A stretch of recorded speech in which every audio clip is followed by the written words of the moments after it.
Hello, everybody, and welcome to the Gamesline podcast. It's me, John. Hi, how's it going? And it's episode 69. I'm sorry, could you repeat that?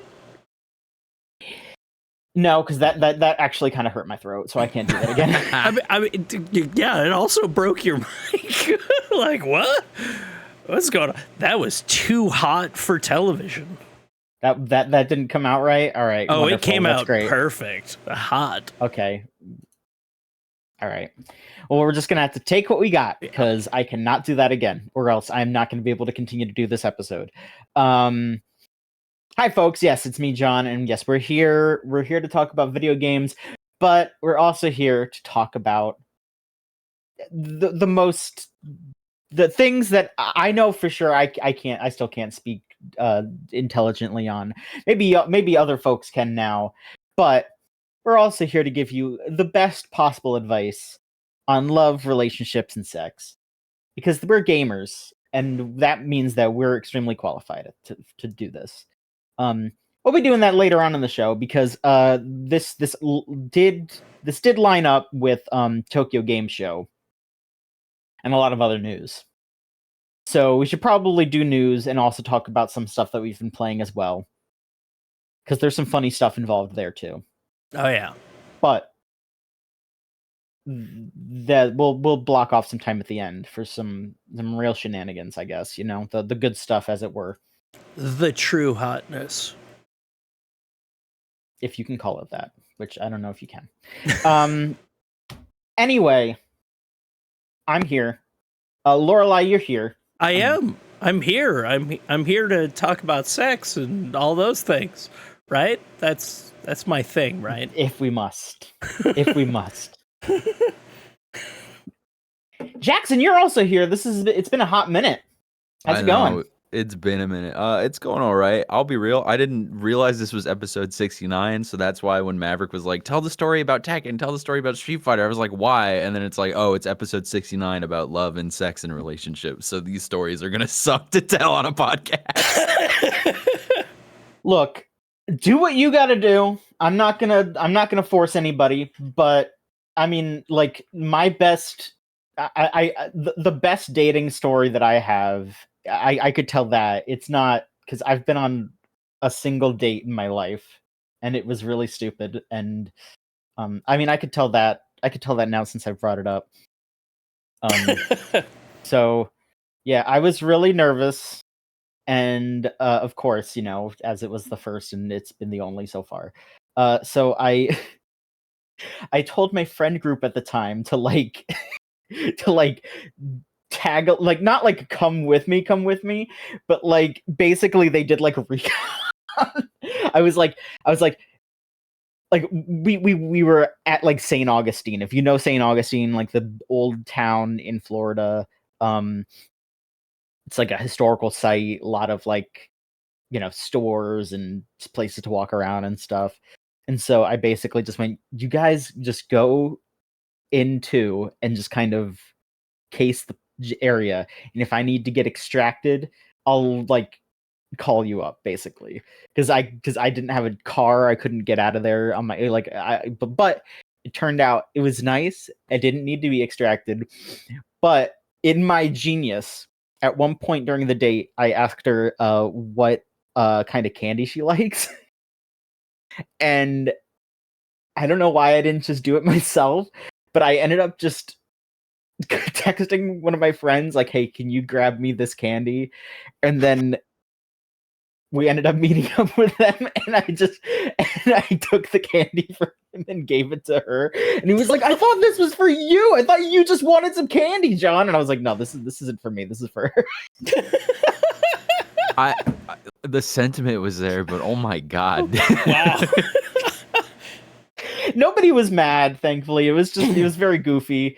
Yes. And I would say don't do that, because that is a dumb thing to do, I would say. But again, yeah, I'd like, yeah, the sentiment was there, but yeah, that's probably why I have. That's probably why that was the only.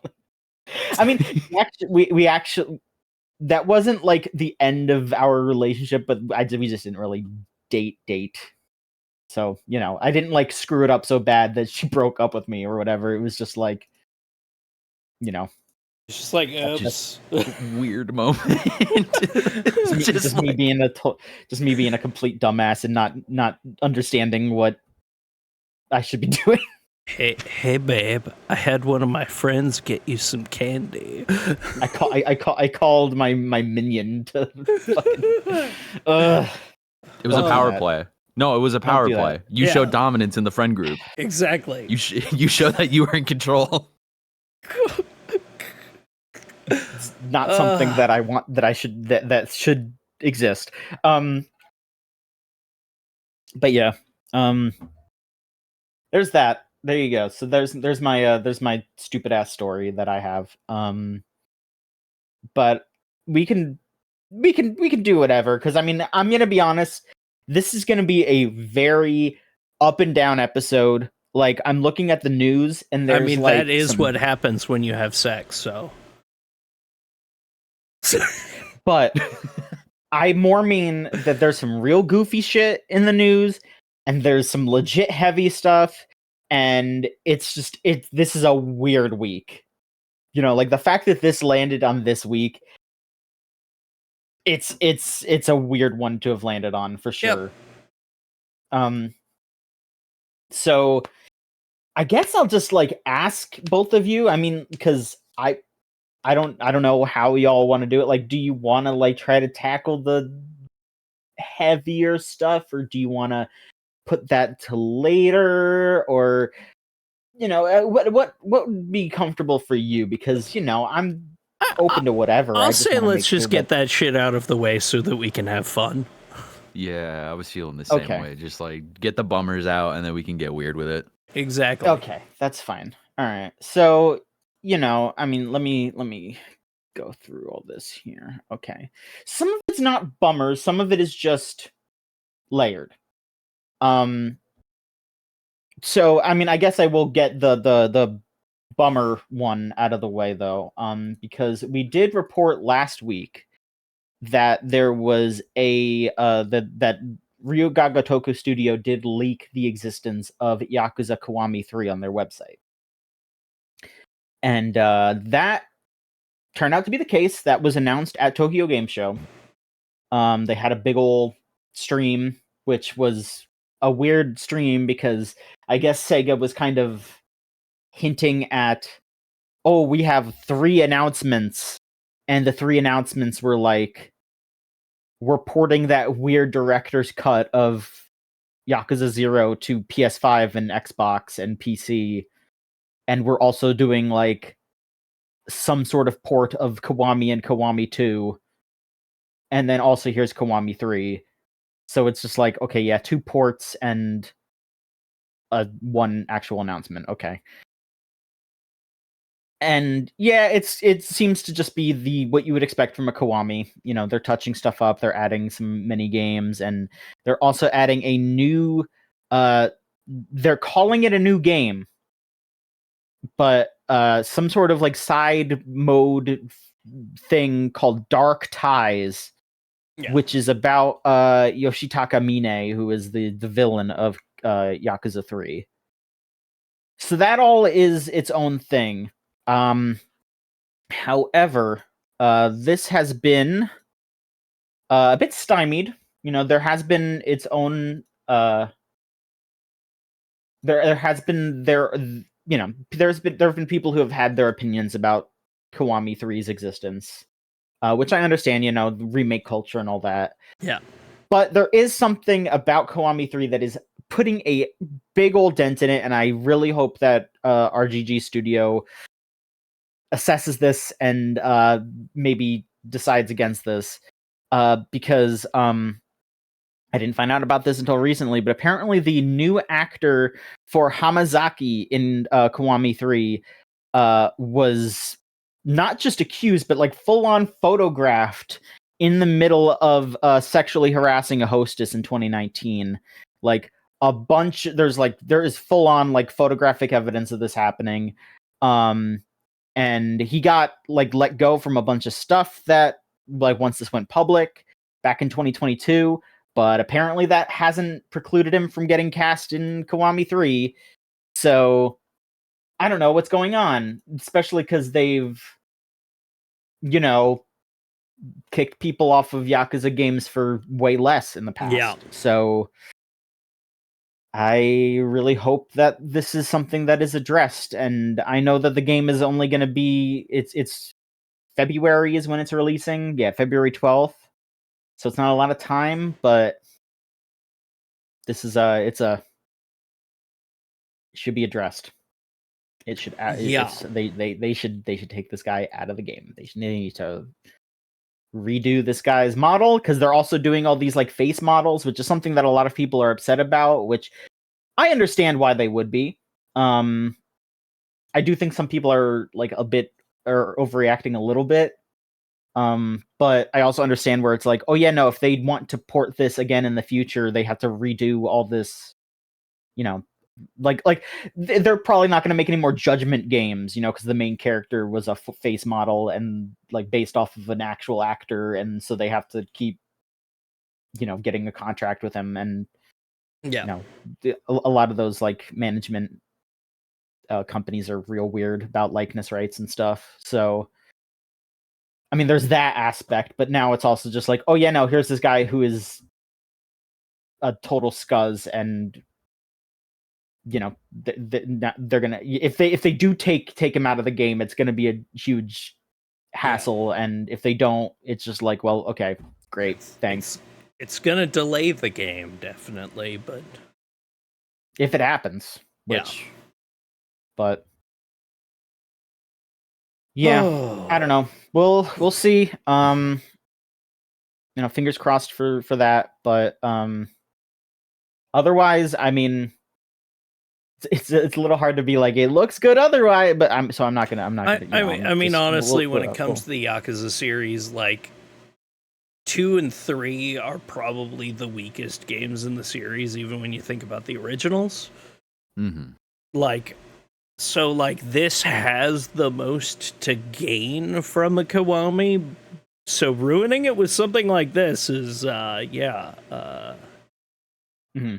Eesh. Yeah, it's definitely one of those things where like the response to people being like, why are they remaking 3? It's like, I feel like 3 is the one that I've heard the most complaints about over the years, like everyone calling it Blockaza and saying that the combat's really bad. Yeah, the AI and combat just are the worst in the series with 3. Yeah, so it's one of those things where, like, if they end up doing like 4 and 5 after this, it's like, okay, calm down. But I think 1, 2, and 3 are the ones that are, that makes sense. And, I've heard a lot of people say, oh, Kiwami 2 is really bad. And like, I played through that and it was fine. I don't know why people hate it so much. I don't get it. I mean, Kiwami 2 is a better game than the original Yakuza 2, because they just made Yakuza 2 with better combat. Yeah. But I don't know. I sometimes I do feel like the Yakuza fan base is like the Pokemon fan base, where I just don't understand why they're complaining about stuff like that, where it's just like, it's not that big of a deal. It's fine. Like, there's stuff to complain about. Like, don't get me wrong. There are things that they're doing wrong, but there's so much stuff where it's just like, this doesn't matter. Like, if you don't like, just don't buy it then. Okay. Yeah. Like, a lot of that stuff is just, okay, don't buy it. All right. We're good. Yeah, and like you can gauge a lot of like Yakuza fans if you go up and you ask, you like, oh, have you played the original? And they're like, no, I started with this. Or if you're like, hey, have you played the fan translation for the original Yakuza one? And they're like, no. It's like, okay, then you're not in it. You're not in it for the long haul. You're in it for you're in it for the vibes, which is like fine, but at the same time, it's like there's an appreciation of the series that a lot of people aren't touching on, because like, yeah, 3 needs this. Yeah. 3 desperately needs this, but then in 3 fashion, they're kind of fucking it up. Yeah. Yeah. It's pretty,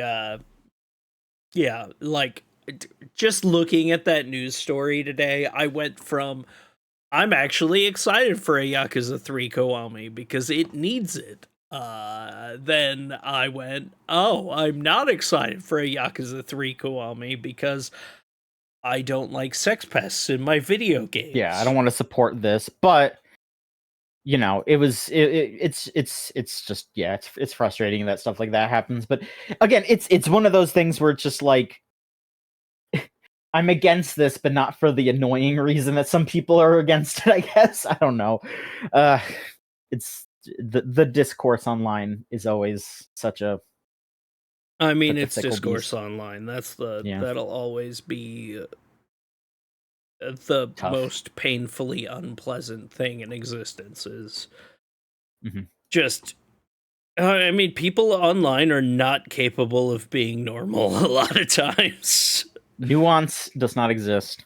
What is nuance? Maverick in the chat does say, "I'm the freak who loves the Yakuza 1 dub." I love whenever someone yes. Whenever someone brings that up, I just think about how Mark Hamill is Majima in that, and B, that he does not remember doing it at all. Like, people ask him here and there about it, and he's just like, I don't know who the fuck Majima is. I don't know what you're talking. I don't know what Yakuza is. And like, my ask me about favorite that. my favorite part about that dub though is just he's just doing the Joker. That's all he does. Which for Majima is perfect. Yeah, basically, But yeah, there was a lot of other news stuff that went down this past week because of Tokyo Game Show. But before we hit that again, I will hop on. This one's less, like I said, this one is less of a, oh God, y'all need to have dark modes on your website, please. This, please. But this is just more, it's a step towards it's progress. It's progress on a heavy topic. But apparently, according to some reports from The Guardian and some other sources, Microsoft has blocked access to some AI and data services to the Israeli government for their mass surveillance of Palestinians, which was the big thing that people were pushing them to do. This was like a big spy unit over in Israel that was basically using Microsoft's AI functionality in their Azure cloud platform to store their data, and Microsoft is like, okay, yeah, no, we're not going to let that happen. Which, Microsoft is basically claiming that they were made aware of this recently and they just cut it off, which I don't know about that. No, you've literally been firing people who called you out for it. Yeah. We just became aware. Oh, yeah. I have no idea why I became Irish there, but... Yeah. I don't know. Ireland's pretty pro-Gaza. Maybe that's... Yes. Yeah, the Irish spirit just flowed into you. Oh, how are you doing? Oh, twee, fuck the Microsoft. But yeah, this is a good step forward. They are, they're Microsoft is doing the right thing in this instance. They very much could have done this a lot sooner. But again, it's one of those things where a lot of society is doing this where they're just kind of picking up on it now-ish. But it's a shift in society. These things take time, unfortunately. But the one thing that I will say too, though, is that that this is the main thrust that has been asked of Microsoft, but the BDS campaign has said that they want people to continue to not support Xbox, which I will just say I do wish that they were a bit more specific in the reasoning, because this was a concerted effort to stop this use of Microsoft's technology. And from what I've seen afterwards, it's just they're just kind of saying that they're still using Microsoft technology. And I would just, I think it would be good to just focus in on things so that way people have a goal. Yes. I do wish and, that there was like, there's specificity in that. A little more info on what are they still using, what is still being supported, because I would like to know. I think it's important because otherwise people are just going to go, oh, well, we got what we want. I'm going to go sign up for WoW again. Yeah, basically. It's just like... Instead, it's like, okay, but you're still saying we need to stop. But why? I would like to, yeah. Mm-hmm. But yes, it's, we're going to still, keep what we've been doing for the foreseeable future, but an update on the situation for those that wish to keep track of that. Yes.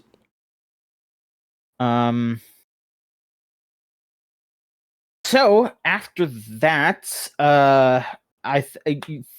thankfully it seems like it's going to be less serious now. We can. Good. We can. Yes, we can. All right. Well, there's still one semi-serious one with the EA potential purchase. Oh, that's right. Okay, we can hit that too. Yeah, we'll hit that you're one. Right. That way we get all the garbage out of the way. We'll get it out of the way. Yes. Okay, so, yeah, EA is trying to do some sort of big old buyout because they are I think they're a publicly traded company, if I remember correctly. Yeah.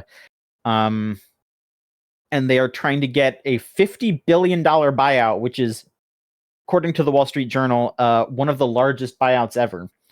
So they could go private. But their investors are basically just like every villain ever. It's just like, oh, here's Jared Kushner and Affinity Partners, who's Trump's son-in-law, and that Saudi Arabian wealth fund that but like bought Evo recently and all that. Just basically everyone that you wouldn't want to be involved with this sort of thing is involved with this sort of thing. So yeah, it pretty much seems like this is happening because of the EA FC game, their big soccer game. They want that footy. They want, like it like with how involved Saudi Arabia is getting with with soccer, it makes sense that they would want to like have a say in the big soccer games that come out every year. But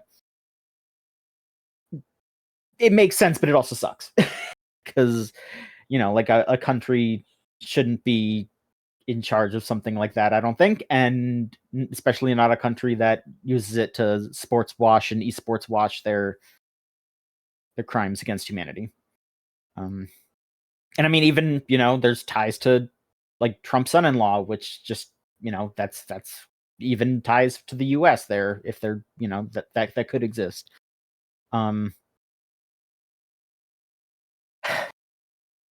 Why would the US want FC Club though? Like, why would the US want EA's FC? Because I'm like, how would they esports watch that? It's just like, I mean, I don't know, just teaming up with, putting money into this sort of thing. Like like there's probably less like political reasoning in this specific instance, but it's the fact that we've got family members of the president like very publicly doing all this stuff, and it's just like, it's always insane. Can't wait to vote in the next election, and Garrus from Mass Effect is there on a TV at the voting booth telling me who to vote for because of all this. I'm Garrus from Mass Effect, and ex-politician is my favorite guy in the Citadel.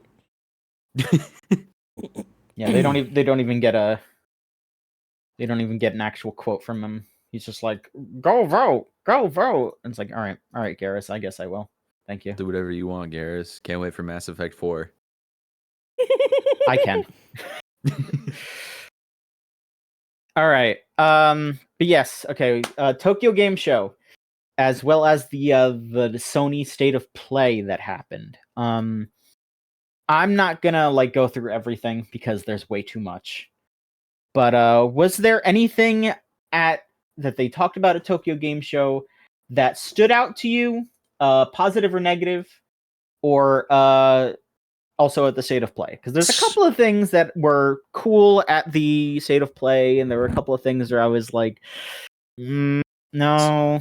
So there are a couple of things I definitely know I want to talk about, because you know me, I'm a freak. There are really two big things for me. One of them, I think for you, John, you might have interest in. Especially if they release it in the US as well. But about 20 years ago, there was a TCG from Konami called Suikoden Card Stories. And it looks like they are releasing a collector's binder with every single card. Okay. And if they do, that is a really fun TCG. I used to play a bit. And also really cool Suikoden lore stuff. A lot of really, really cool, unique art and stuff like that. It's one of my favorite things in the world.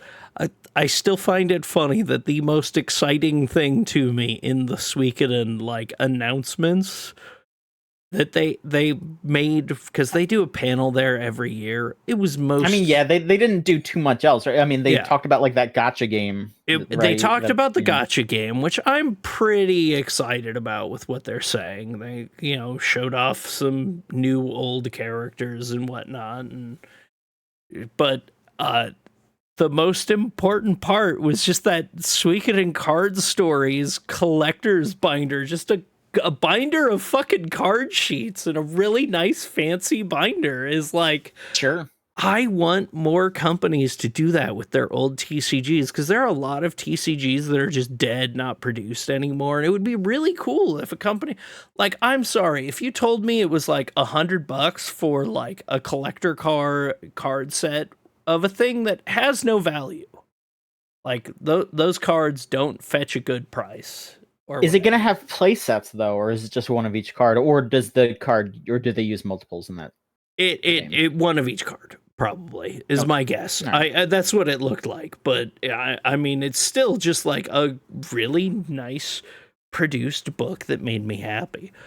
And then the other piece of news from TGS that I really liked,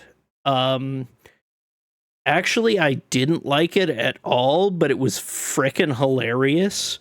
I spent like 20 minutes searching up, like I wanted to see, because they said they had a big Virtua Fighter panel for the new Virtua Fighter game.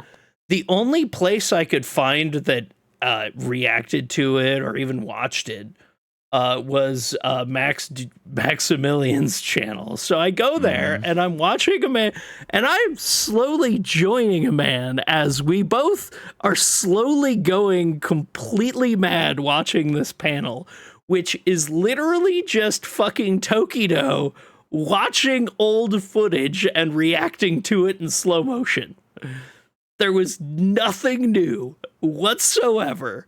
And then they were like, see you next year. And I'm just like, I am so angry. I don't think they know what they're doing. Sad right with now. That. Yeah, I don't know what they're they don't know what they're doing with that game. They've announced like 2 characters, and they showed the training stage, and that's it, right? Yep, and that's all they did. That entire panel was having Tokido react to. He's not even playing the game. You bring Tokido on stage, and I'm like, oh shit, yeah, they're gonna have him play the game for people or something. And it's like, nope, he's just watching it. And it was the funniest goddamn thing. Take a look at a clip. Oh god, I was so angry. Oh, I need to actively bring up the fucking. Oh my god. Big Challenges Dan says, isn't there a thing about how VF Competitive will boot up Yakuza 6 because it has the most accessible version of the most modern Virtua Fighter? It used to be. True. They finally replaced it. They finally replaced a new one. But yeah, for years, Yeah. they were doing that. They were using Yakuza 6 for tournaments. Let me it was, where's my share my screen button?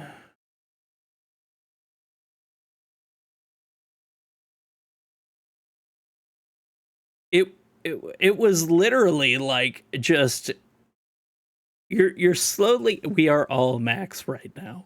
Just, you are slowly watching somebody watch this panel. Yeah, it's just Tokido looking at and them pausing footage over and over again. He's nobody playing the game. Nothing new. The same stage. I'd have to imagine that they must have just had that panel, like, they had that time, and then found out, like, at the last minute that they didn't have anything like good enough ready to show. It was such a painful thing to watch as a, like, huge Virtua Fighter fan. Like, I am, Virtua Fighter is my fighting game. I played like 2,000 some odd hours of Virtua Fighter 5 online on my Xbox. Sure. I played the shit out of that game. I think, like, when I stopped playing it, I had like 3,600 wins as Sarah, because when you play Virtua Fighter, you play one character. Kind of. You just get really good with one character. I don't know many Virtua Fighter players that are good with multiple characters. But, like, I was sitting there like I played the shit. That's like my fighting game. And I kind of think Yakuza 6, even though, like, there are, like, the Ultimate Edition, and then they released it, even before that, they released a really bad netcode version. Like, I still think Yakuza 6 might have the best version of Virtua Fighter 5 still, even. I mean, they're doing like a new version of VF5, right? Like Yeah, some it's kind already of out. rollback And they version? Oh, actually are adding things finally. They're adding Dural as a playable character soon. Okay. Which they didn't even announce in the Virtua Fighter panel. It was just at some random moment. Like, what the fuck, guys? I don't know. It was literally at some random concert on the Sega stage that they were like, yeah, we're bringing Dural to Virtua Fighter 5. It's like, what the fuck? Yeah, that sounds like they just didn't have anything ready at this point. Yeah. But what about you, Jackson? Was there anything from TGS / the State of Play that you were interested in, good or bad? Tokyo Game Show, not really. It was just most stuff because, like, on most of the Capcom announcements, I was already in the know. So I was like, okay, cool. Glad it's public now. They're bringing back Gungrave again for some reason. Yeah, that's fucking because it worked out so well the first time. The game that everyone was like, yeah, this is like a good, like, 6 out of 10 game if you want, like, a quick, like, shoot 'em up, beat 'em up, whatever. And then they're like, yeah, we're making a sequel. Everyone went, why though?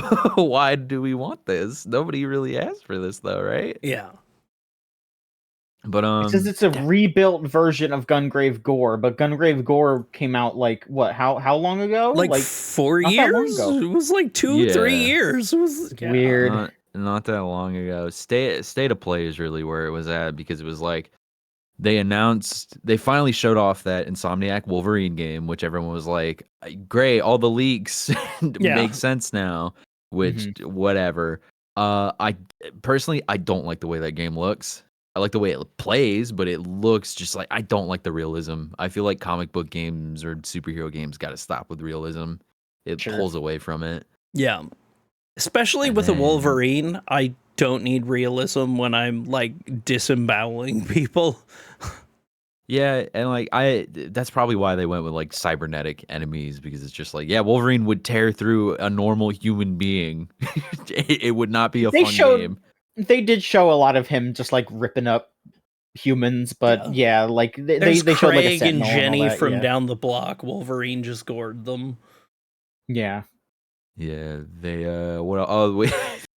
Are you all excited for the Deus Ex remaster? Oh God! Oh God! Oh God!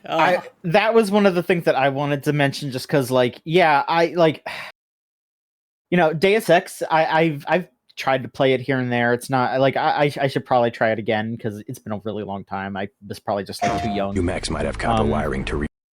But you can get that game for under $1 all over the place, and it looks like an old ass game, but it's an old ass game. And they're doing this remaster that looks like a PS2 game, but not in a good way. It just looks really like wet. It looks like somebody applied an AI upscaler to Deus Ex.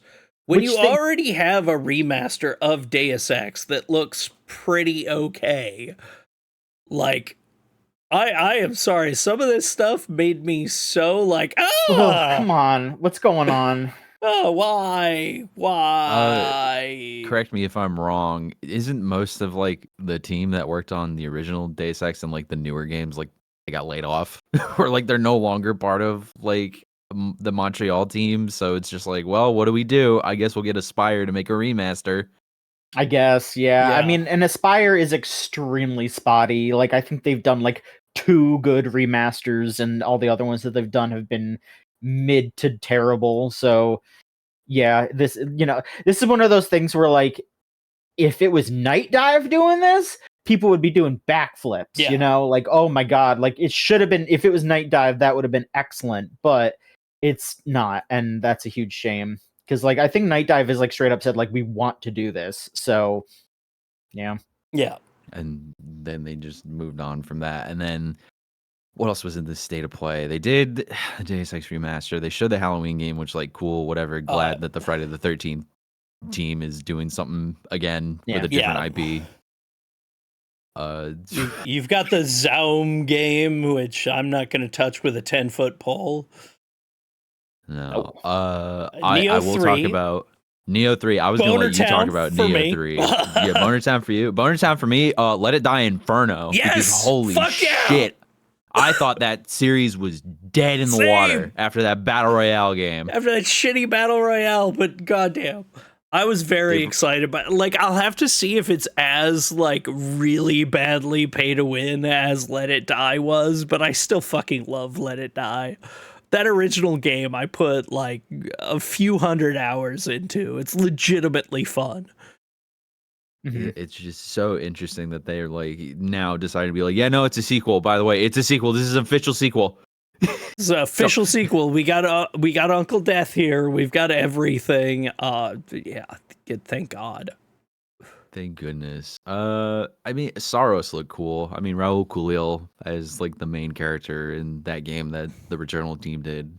Interesting. I hope there's more movement options. Yeah, it looks like it's just gonna be more Returnal, pretty much. Which everyone I know who played Returnal really liked Returnal. So they make really pretty voxels. Yeah. Oh yeah. And like, I can't wait for that to be the launch title for the PlayStation Portal too, like Returnal was for the PlayStation Portal. Yeah. They're out there making Finnish Toho, and bless them for it. Finnish Toho. Over the shoulder third person Toho. Third person Toho. What weird peripheral did they announce this time? Oh, the yeah, speakers? it was the speakers. They closed it with fucking speakers. So, like, I guess Sony wants you to have Sony PlayStation's like, get your Sony TV for your PlayStation, get the speakers, get the headset, get the new fight stick coming out, get everything PlayStation Sony branded, this weird, very bright white shelled retro future type of design for everything. But you can also get a black version. It looked like. And they were very specific about the speakers being like for PC too. They were like, hook it up to your PC. Yeah.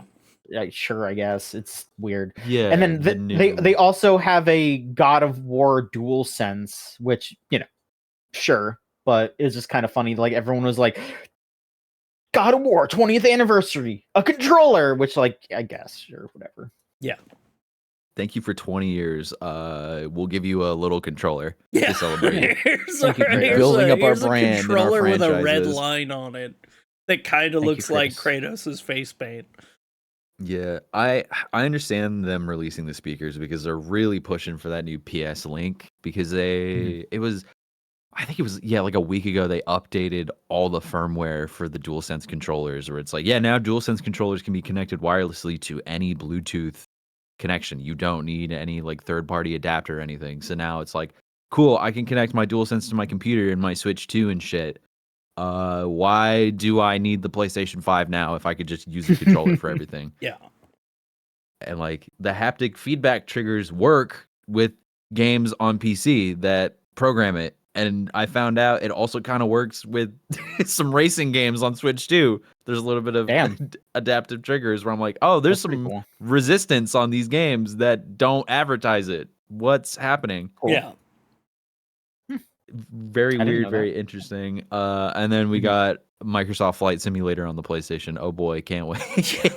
That was so weird. Yeah, like, you know, all other things aside, I feel like it's kind like there's like maybe like a novelty aspect to that being on like Xbox because they can, but I feel like anyone who would want to have played that game would have already, especially on PC, because they would have like a setup and they would have been doing that already. You know, like it just seems like a port that nobody's gonna hop on. But I don't know. Maybe I'm because maybe I'm full of shit because I know that Sea of Thieves sold insane on PS5. So I don't fucking know. Maybe I'm just full of shit. I don't know.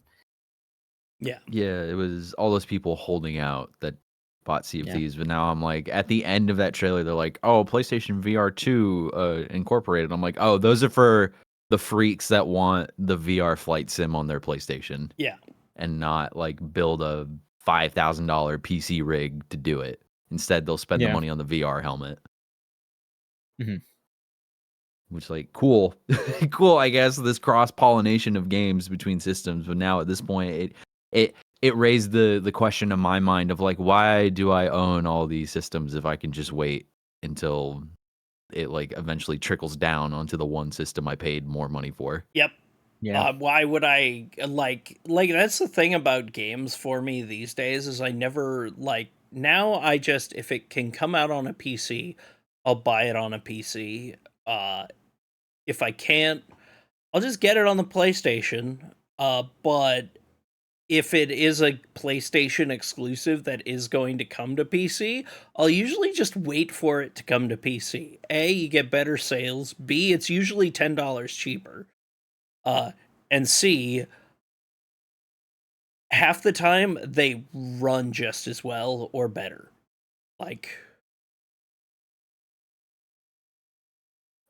I feel Fair. like I am spending less and less money on console stuff, where the only console games I'm buying these days are ones I know Andrea might want to watch me play through. Like, I will buy the Final Fantasy VII the third 7 remake on PlayStation because it's easier to play on my TV with her, you know, having fun. Whereas, but most of the stuff, like, I'm not going to buy Neo 3 on PlayStation. Well, I am because I'm a freak and I'm going to buy every version of it, but I'm not, it's not going to be my primary place of playing because I know Andrea's not going to enjoy me watching me play Neo 3. Like, you know, the TV is in our living room, the main TV. I don't like to unplug my PlayStation and bring it over to my computer unless I have to. So really, like, the fact that more games are coming to more things is nice, but yeah. It's no, continue, please. Sorry, Yeah, I was gonna say my personal rule. No, okay, no, please say your personal rule, because with all the games coming out and they're being multi-platform or cross-play and stuff, I set up this rule for myself so I'm not spending or like I'm not triple dipping or double dipping on games where it's like if it's a single player game and I cannot play with my friends in any capacity, it will go on the PlayStation. It will be a PlayStation only game. It has to live there if I want to play it. If it's a multiplayer game or if it's a game that is cross-platform and all my friends want to play it, or it's just multiplayer is the main focus of that game, I'll get it on PC. Yep. I ran into this problem when Street Fighter 6 came out because now I own 4 different copies of Street Fighter 6. I own 2 and I hate it. It's so bad and it's so ugly just sitting on my shelf with different case sizes, different brand logos on it. And I'm just like, this is ugly to look at. Like the Switch 2 case next to the PlayStation case next to the Xbox case. It's not fun to look at. Yeah. Like that's why I set it up by console. No, that's why I do that. That is true. Also, if a game doesn't have crossplay, I will find out where most of my friends are getting it, and that is what I will buy it on, and I will not buy the other version unless it is like Neo 3 because I'm a freak. And I will just own every version of that. This is fair. Koei announced Dynasty Warriors 3 remaster as well, right? Yes. During State of Play. That looks like, and it also looked like they teased that they're adding Zilluan from Dynasty Warriors Origins to the roster. Because they close it looking at his scarf, like with his scarf waving. Because there's no other character with that design in the series. So I think they are adding stuff as well. Like, I am very excited for that. Because Dynasty Warriors 3 was where they kind of locked in their formula to iterate on. Yes, it's not the best of them, but it's a nice remaster of this. Hopefully the Extreme Legends edition with all the extra stuff that came from that as well, like everything from 3. I will be very excited because Koei Tecmo, you're doing things for me. You're making my life so good lately. This was your State of Play. I'm one of those people where I'm like, Dynasty Warriors didn't really click with me until they did it with an IP that I care about. Oh yeah. So when the Berserk Koei Tecmo Dynasty Warriors game came out, I was like, oh, I understand the appeal of these games now. And that's my least favorite one. That's the one I'm just like, this game's dog shit. You got like 8 characters with the same moveset.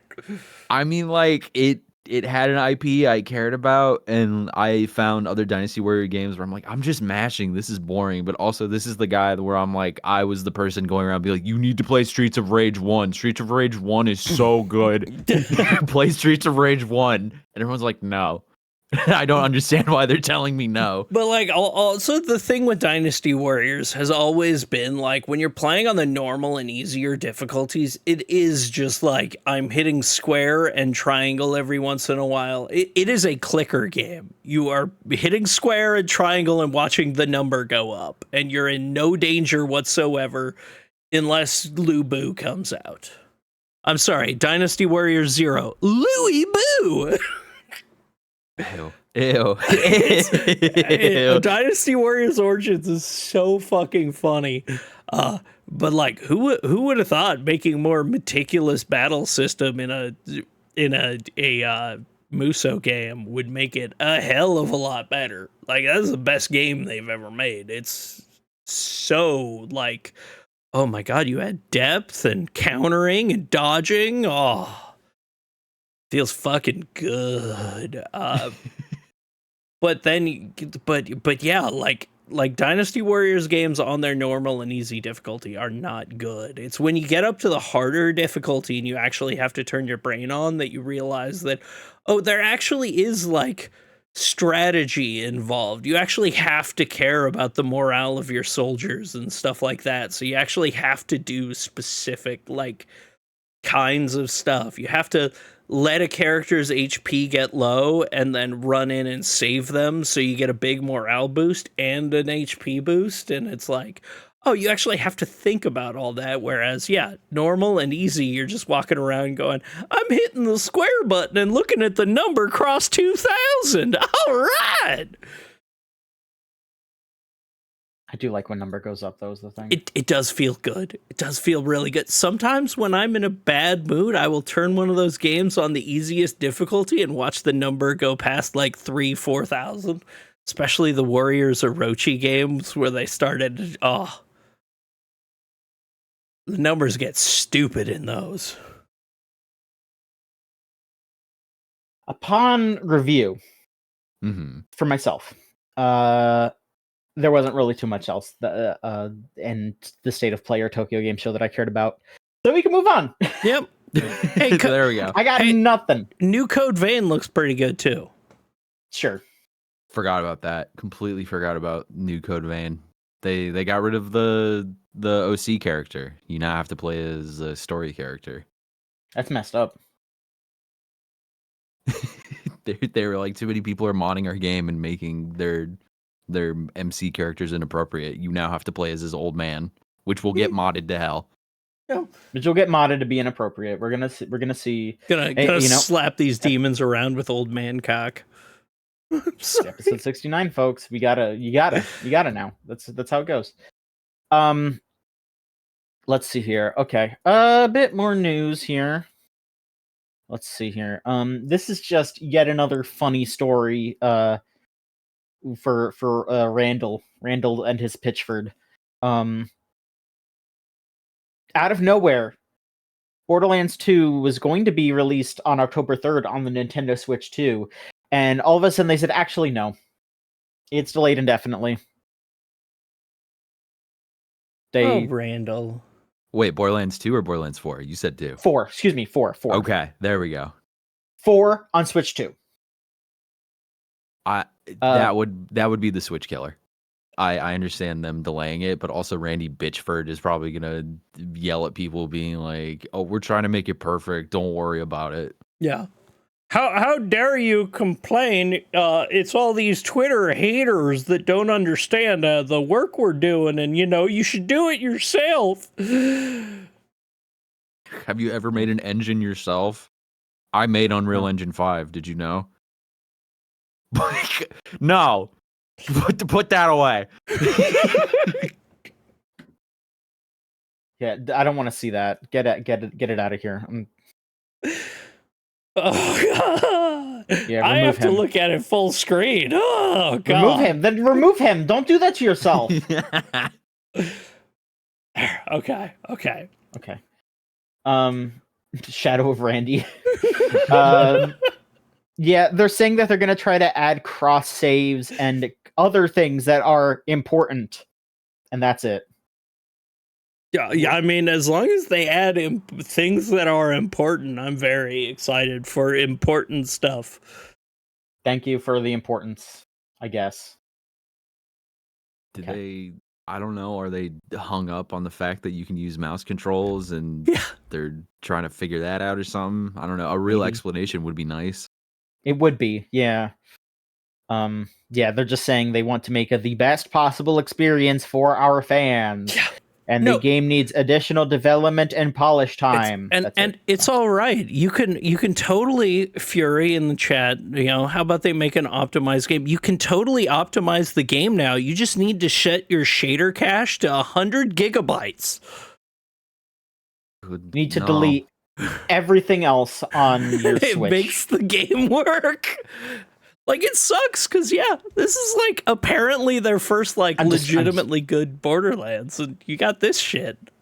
Well, it's almost on par with 2. Like, I played a little bit of it. I think I'm, like, 8 hours in, and now I'm thinking back to it. They're probably having issues because the game itself is over 64 gigs, so they're trying to figure out a way to distribute it to Switch 2 as well, or they're trying to find a way to condense it.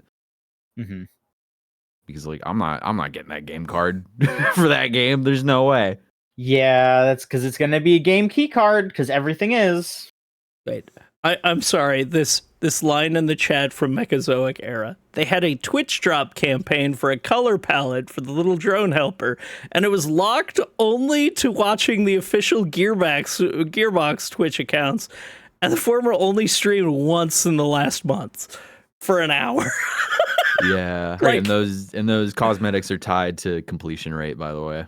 Oh my God! Just Fantastic. Thank you, Randy. How does Randy Randall? How does he sleep at night? I don't know. Do I want to see a Switch 2 explode? I mean, kinda. Yes, but you know, like I still laugh though about that whole thing. Like the biggest problem with Randy is you think he works on Borderlands, but like, and is the only person who works on that. Nobody who works at Gearbox ever gets any love, and it's like so fucking maddening because there are a lot of good developers there who I would, but Randy is Gearbox. Mm-hmm. They I mean, like before the game came out, they had that announcement video where it was like 10 minutes of Randy and then about 2 to 3 minutes of all the other people that worked at Gearbox. Yeah, exactly. It's like, good God. Yeah. All right. Here's a fun one for everybody here. I mean, potentially, because I actually don't really know what the general vibe is on that Metal Gear Master Collection that they did. Like, I feel like it had issues, but they patched it, and so I don't know if people are okay with it now. Does anyone have any insight on that? Has anyone played the Metal Gear Solid Master Collection, the first one? I have recently? Not. It's all right. It had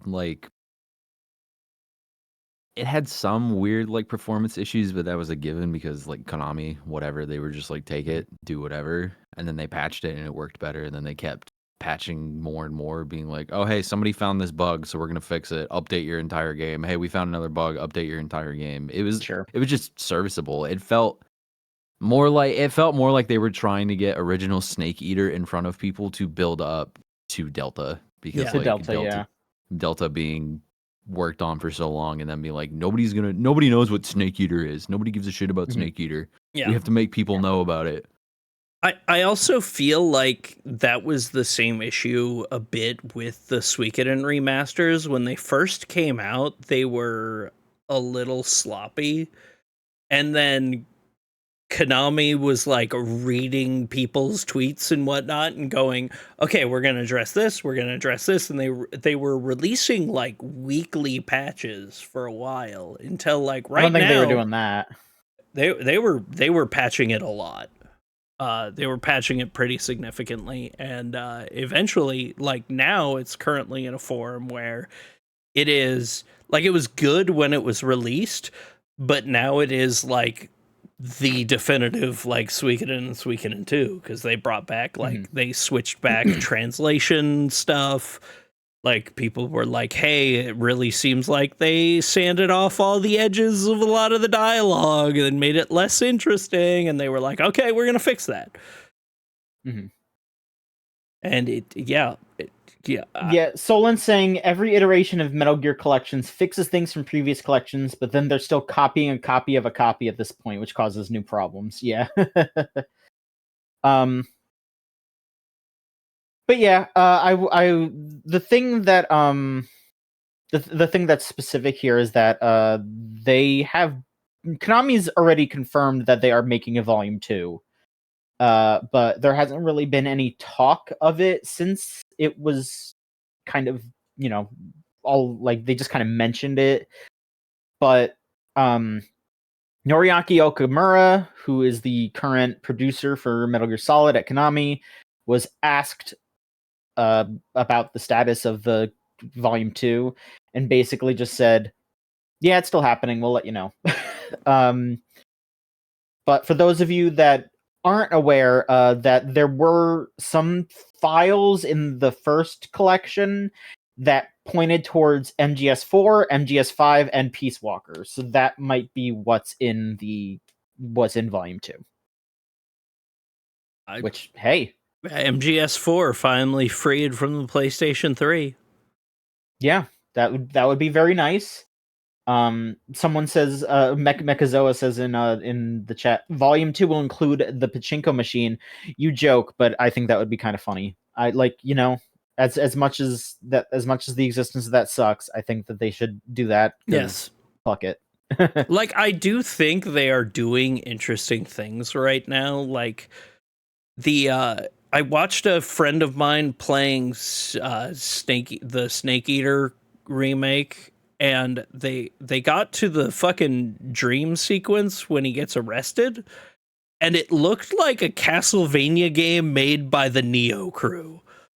So they hired Platinum to do that. Oh, see, that's what I mean. And I'm sitting Which, there yes, like, yo, a Neovania would fucking rule. I really respected. They just went, "Hey, yeah, Platinum, can you come and do the Guy Savage thing for us, please?" And they said yes, and like that rules. You know, that rules.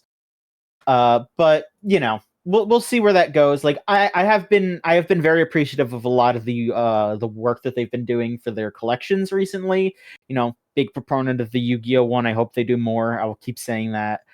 And I'm honestly surprised they haven't announced another volume of the Yu-Gi-Oh stuff for, you know, the like DS and PSP games and all that. That's what I'm hoping for. But also, yeah, MGS4 ported off of the PS3.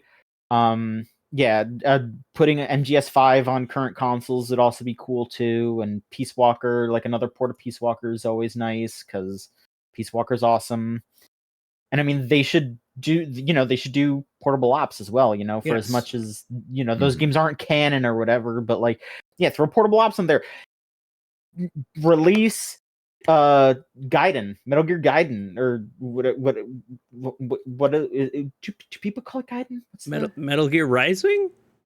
No, not Revengeance? well. They should do Revenge as well. I mean the Game Boy game.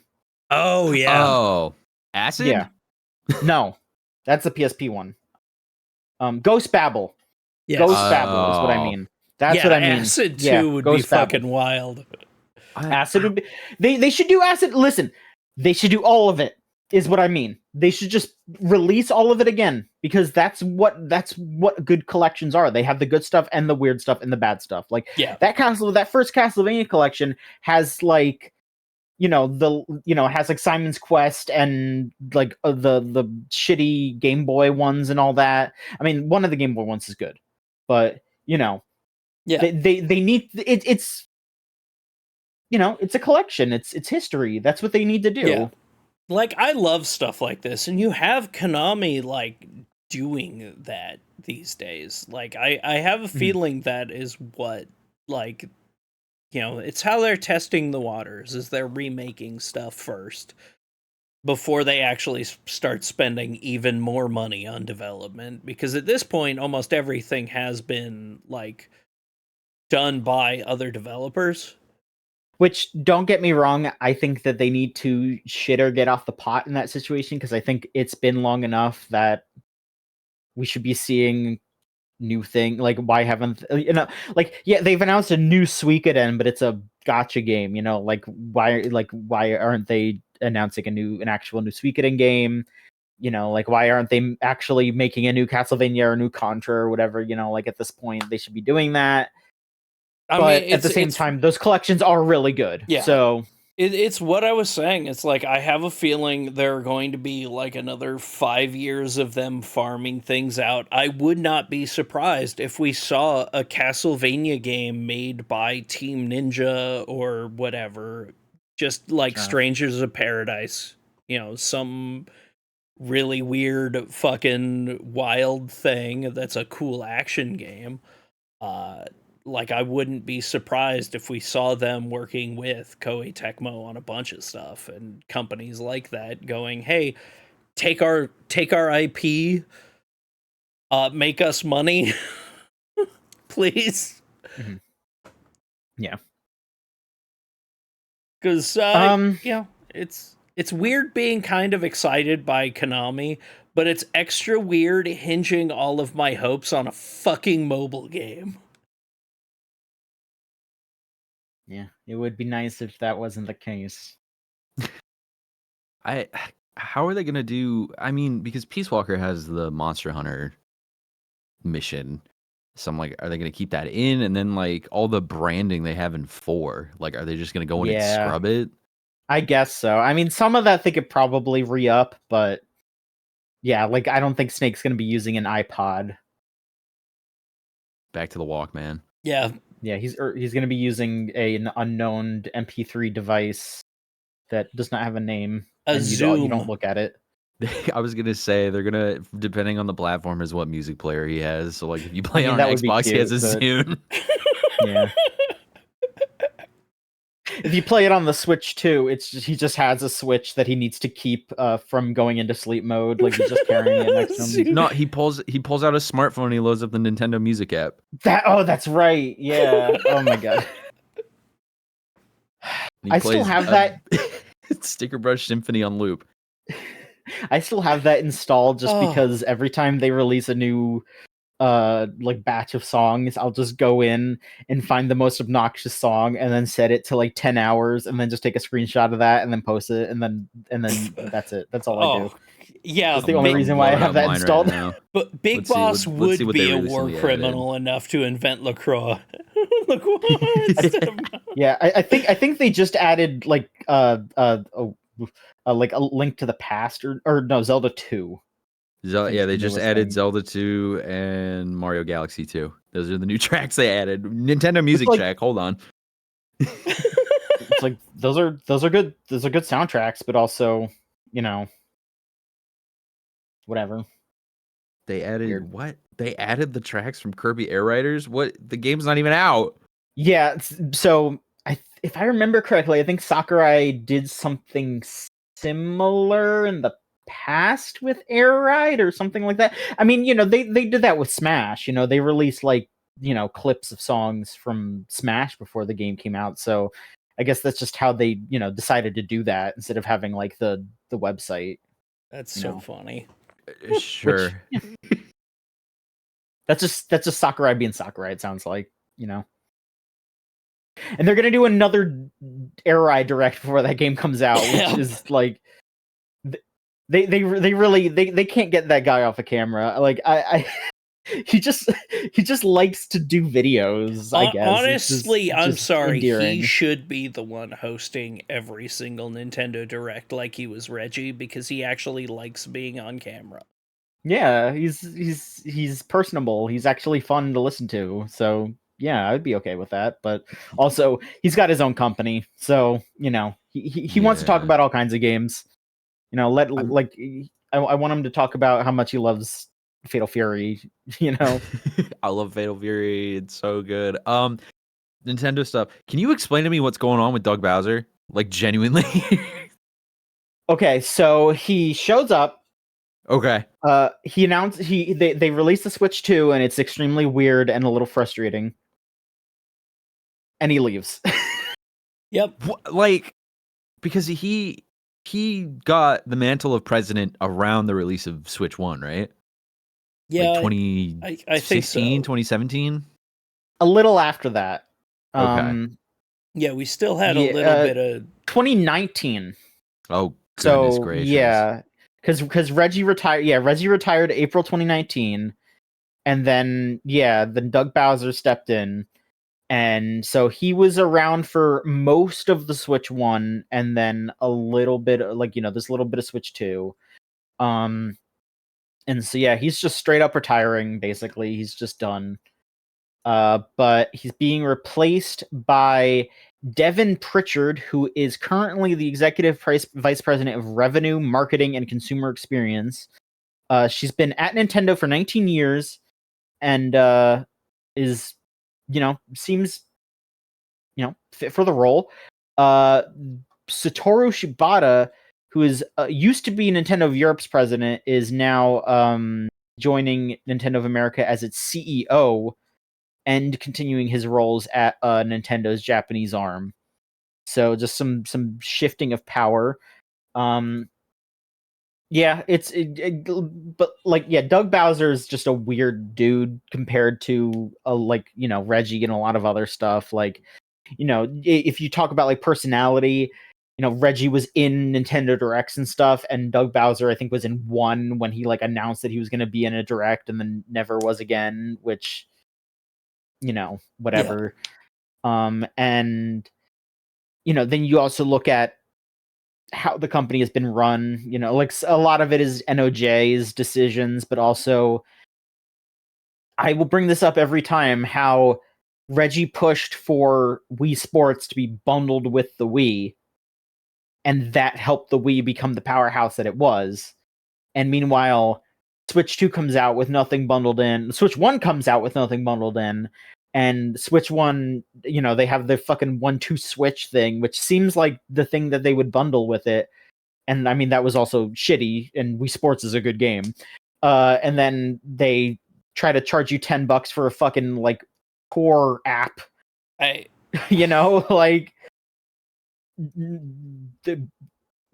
what? Why? You know, like, it like, yeah, like Reggie Fils-Aimé was a suit. Like, I'm not gonna get it twisted. Like, I read his book, and there's some stuff in there where I'm just like, man, you know, like capitalism really just takes it away from you, really, like, your soul.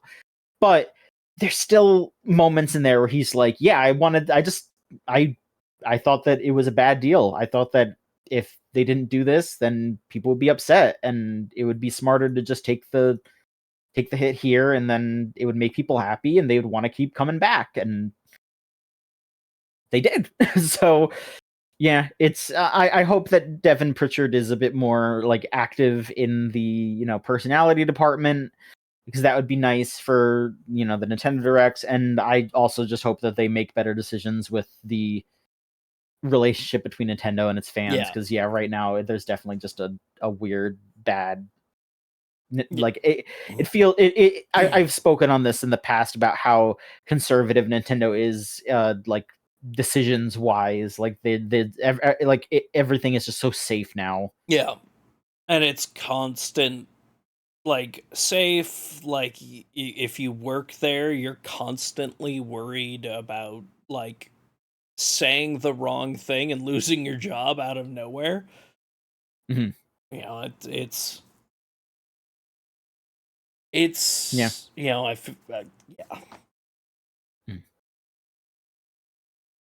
Strange. Strange times. Yeah. Strange. Let's see here. One more bit of news here. We've got a Power World update. What? Yay! What?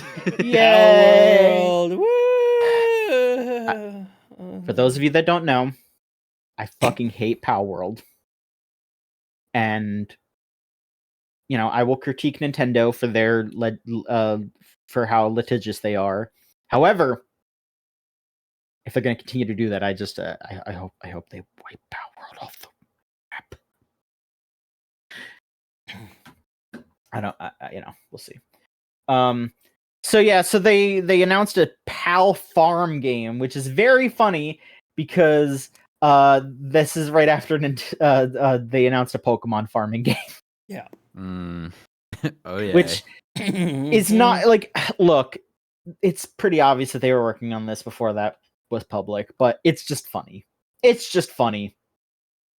And then the other thing that they announced is that the 1.0 version of Power World is going to be coming out next year with with a big ol' update. And also there's gonna be Ultra Kill stuff in Power World, like the guns and stuff from Ultra Kill are gonna be guns in Power World. Oh. For some reason. Oh, cool. Yay! Awesome. Yay! I don't get it. Yeah, I don't understand who that's for, why they're doing it. It's just bizarre. I don't get it. We live in a world of pals. The world pals. We do. The Officially, Ultra Kill team needs the money. it is. Yeah, I guess so. Yeah, it's an official crossover. Like, I don't know if, like, the robot from Ultra Kill is showing up in Power World. I think they just said it's like the weapons, which are like what, like a pistol. You know, like, I mean, you know, there's stuff about Ultra Kill that is different, but, like, I feel like if you're not the robot from Ultra Kill, you're not really doing too much different with those weapons. You know, it's just a pistol. Like, it's a cool pistol because he flips the coin and you shoot the coin, you know? Like, I don't think you're going to be doing that in Power World. I mean, I guess you could, but it's not going to look as cool. oh, but it'll look all cartoony, and then your Oh, but it's fucked not up. Pikachu's head will It's explode. fucked up. Oh, it's fucked up though, because yeah, it at first blush it looks cute, but then it's not. Isn't that funny? It's so cool.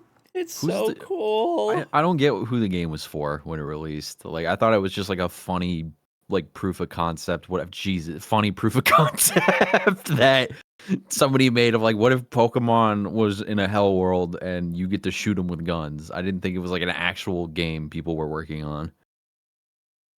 Well, Yeah. we'll see, because I think this is the second game that team has worked on that is going to have an actual 1.0, because they've Yep. made like 17 other games that are still in early access, and everyone stopped playing them eventually because they're bad. So, They stopped supporting them to work on their next game.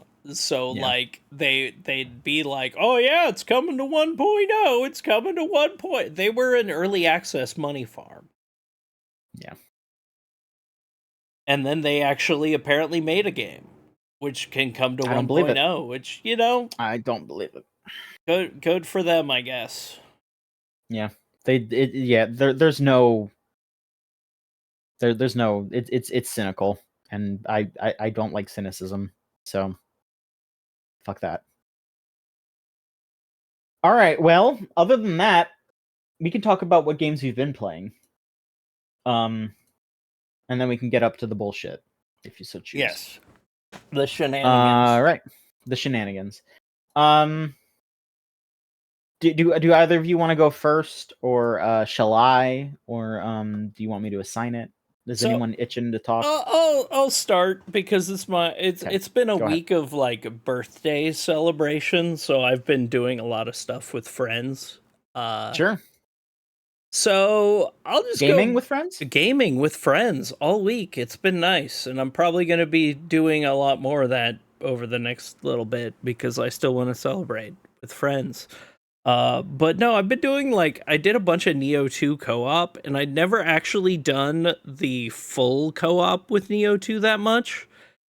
And the fact that they add enemies to it makes it so much more interesting of a game for me, after putting in so many thousands of hours in the normal versions of levels, so I know where every single enemy is. So when I'm caught off guard by the positioning of an enemy, I'm like, ooh, it's new and shiny, it feels good. But that was a lot of fun. But the main concentration of this last week was thanks to a friend of mine who Jackson now also knows, Brian Ricardo, who's a Final Fantasy XIV obsessed PvP player, which not many people play the PvP in that game. But he made me want to get good at it. And that has been a shocking amount of fun, especially because now you can queue with friends, whereas a month ago you couldn't. That has been just a weirdly good time, because the Final Fantasy XIV PvP has 3 modes. One of them is mediocre League of Legends. The next one is, hey, there's just all this stuff happening. You have objectives, but you fight a lot, and there's 42 people on every team, so it's just chaos. And you have no idea what's going on, and it's really dumb. But then there's their 5-on-5 Overwatch, push the crystal mode, which is actually shockingly fun and competitive when people aren't cheating. That has been a delightful time, because the game plays completely different in PvP. It's got this interesting little thing where it combines a lot of buttons together. And a job or a class, instead of having 20 to 15 to 20 buttons to push to do all of your stuff, you got 9. And you are doing things that are really actually competitive, and it's like well balanced. Every job has its strengths and weaknesses, and they actually do a good job of keeping it balanced. Like Warrior used to have an ability that when you hit it, it took away 30% of your life so that you could heal with every hit, but now instead it gives you a shield adding 30% to your life, but also heals every time you hit. So it like shifted a lot of things. It's just a fun little goofy like, hey, I'm really actually enjoying being competitive in a dumb MMO PvP mode that the company kind of doesn't care about but still cares about, and it's nice. Crystalline Conflict rules. Alright. Any other updates from the birthday week gaming? That's legitimately about all I've done, other than a lot of single player stuff. You know, it's been good times. Also, big challenges. We've got to hang out sometime. We gotta. Sure. Go ahead. Have fun. Make friends. Yeah, exactly. Come join me for maps. You know, do birthday shenanigans. Do fun shenanigans. Same with you, Jackson. I know you're still early in the game, but I still got plenty of Stormblood maps. I mean, I'm at the beginning of Endwalker right now. Oh shit, yeah. I can that means I could take you through Shadowbringers maps too, and we can get you cool leather pants. I mean, like, the PvP's not bad. I used to play with a group of people in 14 PvP, but then it was just like I was playing Monk, so I was just doing the same thing over and over and over again, and I was getting bored. Oh yeah. See, that's why I shift my job constantly in the thing. Like I like queue up on a different job almost every time I go in to Crystalline Conflict for the big frontline shit. I don't care what I'm on because frontline is just a joke of a mode. It's not good, and it's hilarious that there are way too many people that get like overly obsessed with it, so they're always like screaming at people like, don't do that, no, you're spying, how dare you, and it's like, bruh, 90% of the people in here are just here to do their daily. They just want the cool outfits and whatnot. Yeah, gotta finish our free battle pass to get our funny cyberpunk jackets. I forgot. There's like a battle pass system. I was thinking about resubbing, and then you said that. Just all want and desire left my body. I mean, at least it's fucking free, and it's like you get, if you do a daily front line for your roulette every couple of days, you'll max it out. It's like whatever.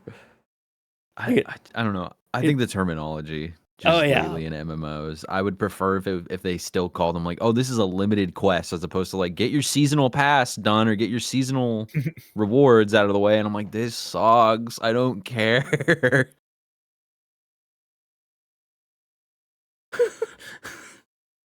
Yeah. So I did forget one bit of news that was very recent and was also insane. Jackson, you'll maybe have some insight on this one. The Capcom Cup stuff. Oh God. God damn it. I'm walking away. Capcom Cup. Woo! So they've announced that they are going to start charging, what is it? Like $8 or something. Like, okay, it says it's for the final, it's 4,000 yen. Like, it's all in yen. Yeah, they're doing pay-per-view for the streams of the Capcom Cup. So they're not just going to be showing it on stream normally. You're going to have to pay for it to watch. Okay, it's $28 USD. Holy shit. Are you fucking kidding me? No, Capcom. Are you fucking kidding? Oh. Yeah. and they're going to release it for free a week later. But I hope every single Capcom creator just pretends it didn't fucking happen until a week later where they release it for free and all squad stream at the same time. And we will. Like, this did not happen. I'm gonna turn into you and Joy and everyone I watch that's a Capcom Street Fighter player, and watch them a week later be like, all right, it's time for the Capcom Cup that's happening right now.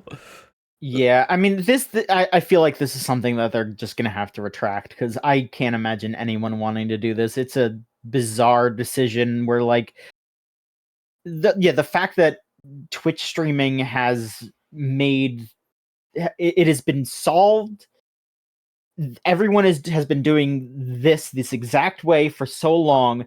Trying to deviate from that in a way like this is just a bad move, and people aren't going to want to pay for something that has been free for ages and ages, especially when you know that it's still going to be covered with ads. You know, like if they said, "Oh, hey, here's a like a $15 weekend ticket where you can watch this and you don't have to watch any ads," then maybe. But like $30 to watch the stream. Yeah, it is, because Street Fighter 6 is very, very big in Japan right now. Like, just random, not random, but like pros will stream it, and they're like getting way bigger numbers than like, Max and Jam and shit. So it's, they're trying to make some money off of people watching this stuff, but it's such you can't do something like this. Money It's not gonna. It's wild. 30 fucking bucks. I can talk about this in depth now, because enough time has passed. So this is what happens when you make your prize pot $1 million and you have to trickle it down to all the competitors. This is what happens when you let Saudi Arabian government get involved with your esports league, and they have a seat at the table and they own majority share of the league, and they make executive decisions. They want to return. They want to return. Back in May, I hosted a charity Street Fighter 6 tournament, and it was front page. We got over 300,000 views. Yeah, you were streaming to huge fucking numbers. I was tuning in like, holy shit, go Jackson. It was incredible. We raised a lot of money. I got an email from the AT&T tournament that was being hosted at the exact same time, asking me how much I charged for pay-per-view, and I told them it was a charity tournament. It was free, and I got an email from Capcom asking me, because I can legally talk about this, they were asking me for the percentage of revenue that I made on that stream. And then when I explained to them this was charity, they were like, oh, okay, and backed off. So now I'm like, this is not new to me. However, it is shocking that they're doing this with one of their biggest tournaments ever that keeps bringing people back to them. This is what happened to Smash. Like, this is what happened to a lot of like the Smash tournaments, where you start charging for pay-per-view and you start getting on people in your community about sharing your tournament. And that's how you drive people away. This is how you kill your community engagement. Yeah. So now I'm like, cool, I'll watch it a week later and pretend like it didn't happen, but at the same time it's like, well, I'm gonna forget about it in a week because I'm gonna be doing something else. So like, I'm not even gonna bother to restream and watch. I'll just wait for somebody to put the highlights up and be like, here's what happened at Capcom Cup last week. Yeah, I'm like, oh, sick, cool. That's fucked up. Like, yeah, it's just it's so peculiar. It's Mhm. peculiar that they're doing this, but again, it's like, consider the people that are at the table, because it's like Tencent owns a majority share of Capcom. Saudi Arabian government, owns a percentage of Capcom, so they have a say in what's going on. And the new blood, the new producers for Street Fighter, I don't really vibe with, because a lot of their business decisions are more so, let's charge $15 to $20 for a single character costume.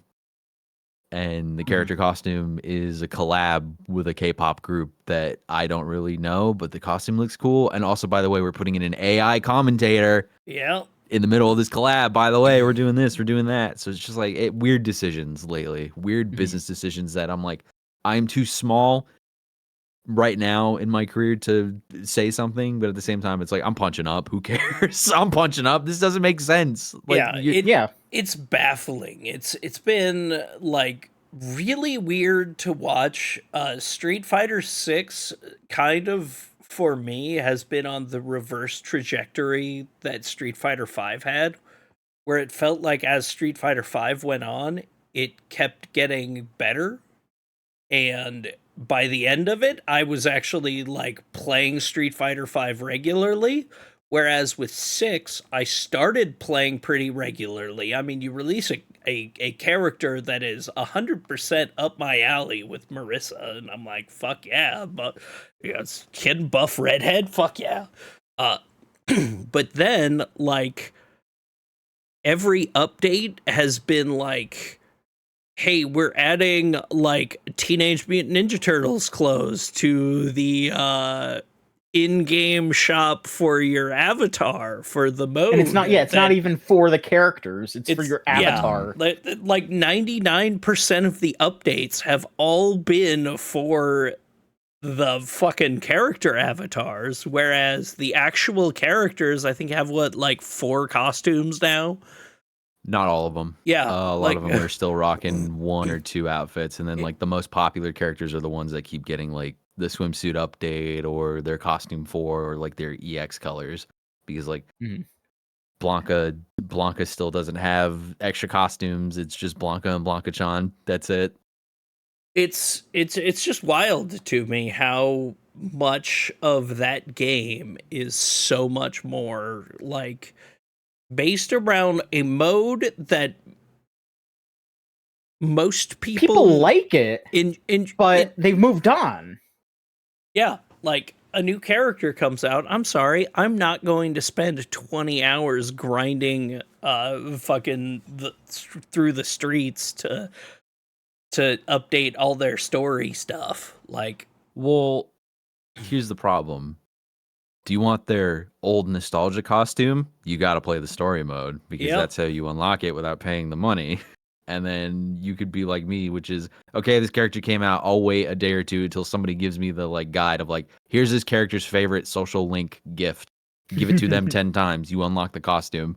Yep, that is literally what I'm going to do with Sea Viper. Sea Viper, my 4 main, is finally back, but I'm sorry, the old costume looks so much better than the new one.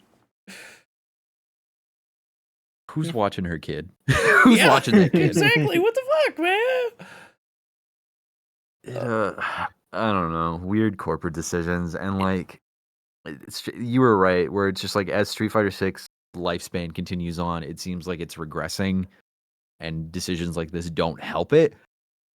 But also like I'm now considering the season that they're releasing Sea Viper and I'm like, I can't wait for Alex, but I think Alex is the last of the season because now they're introducing Ingrid from Battle Evolution or whatever. And I'm like, that's cool, I guess. Yeah, what about like funny. any other character from Street Fighter that isn't in, like Sakura or Makoto or anybody else that's more popular than Ingrid? It's so fucking weird.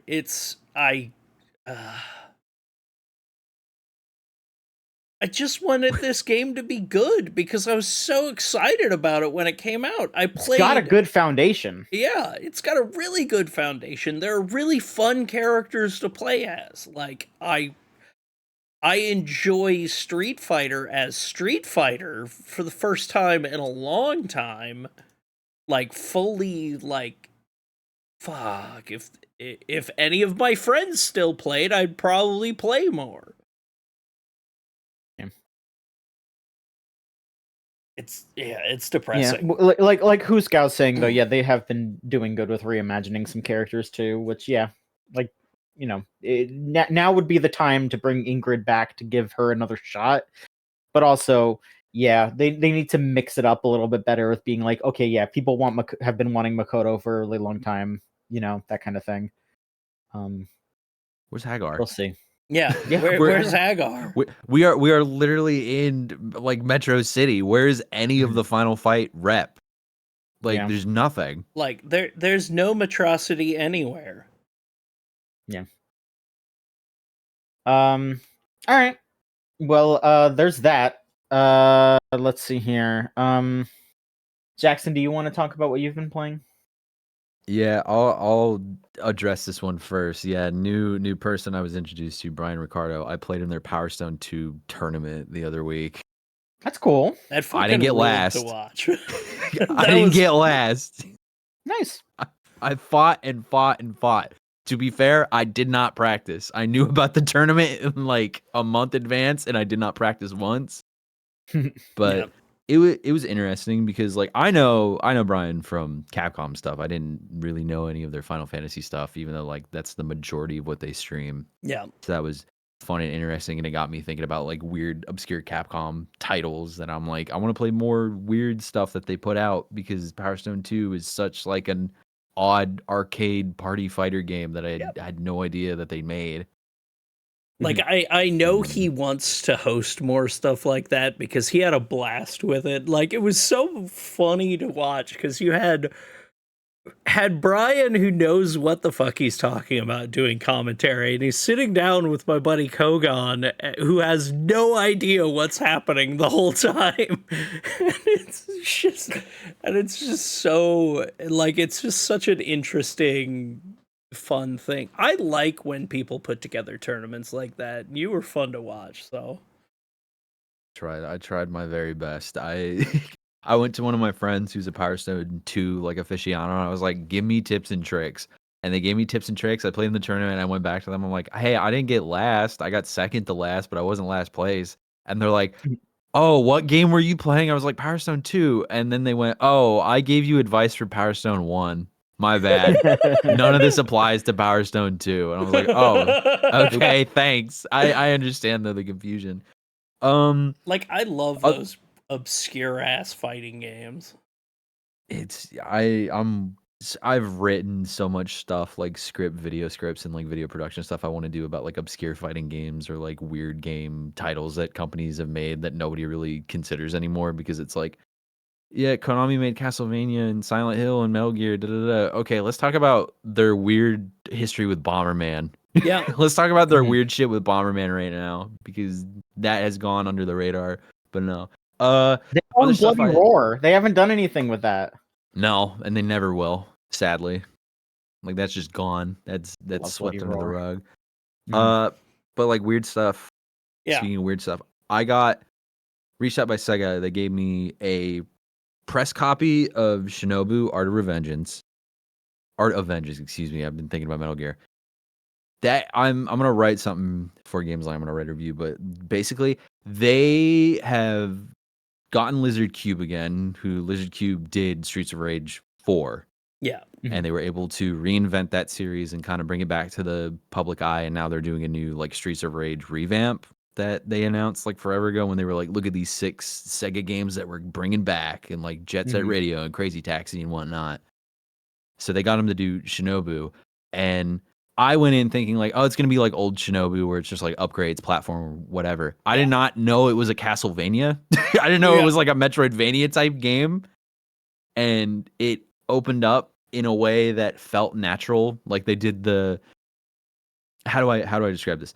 They did the thing that River City Girls did for beat 'em ups, where it's not just a beat 'em up anymore; it's more of like an RPG. So now you're going into Shinobi, you're playing and you're expanding your arsenal, you're finding all these new moves and abilities, and then you're seeing the roadblocks and you're like, I can come back later because like they let you leave the map anytime. Like there's unlimited fast traveling. You can just, as soon as you get a checkpoint, it's like, okay, cool, I can go back and do whatever I want. So really fun game. And I'm trying to 100% it before I write the review because there's just like so many obscure challenges and unlocks and references. And then next month, I think they're adding the DLC for like the Sega bosses stages where you fight Eggman and other like Sega villains and stuff. Yeah, it looks like that is one game that I've watched. I've been watching people play through, and I have been going, holy shit! This team makes good stuff. And that game like really is piquing my interest, because I mean, Shinobi was always a cool game, but I think they might have made the best one. Oh, for sure. Just like they didn't really. There's not a lot of innovation to it. They just sprinkled in a little bit of like modern stuff that makes it fit in with modern day games. Like it feels good to play. The combos land really nice. I'm not second guessing any of my moves just because it's like I'm committing to this, and most of the time when I commit, it works. Where it's Yeah. just like I'm learning new routes that didn't make sense before. It feels good to play.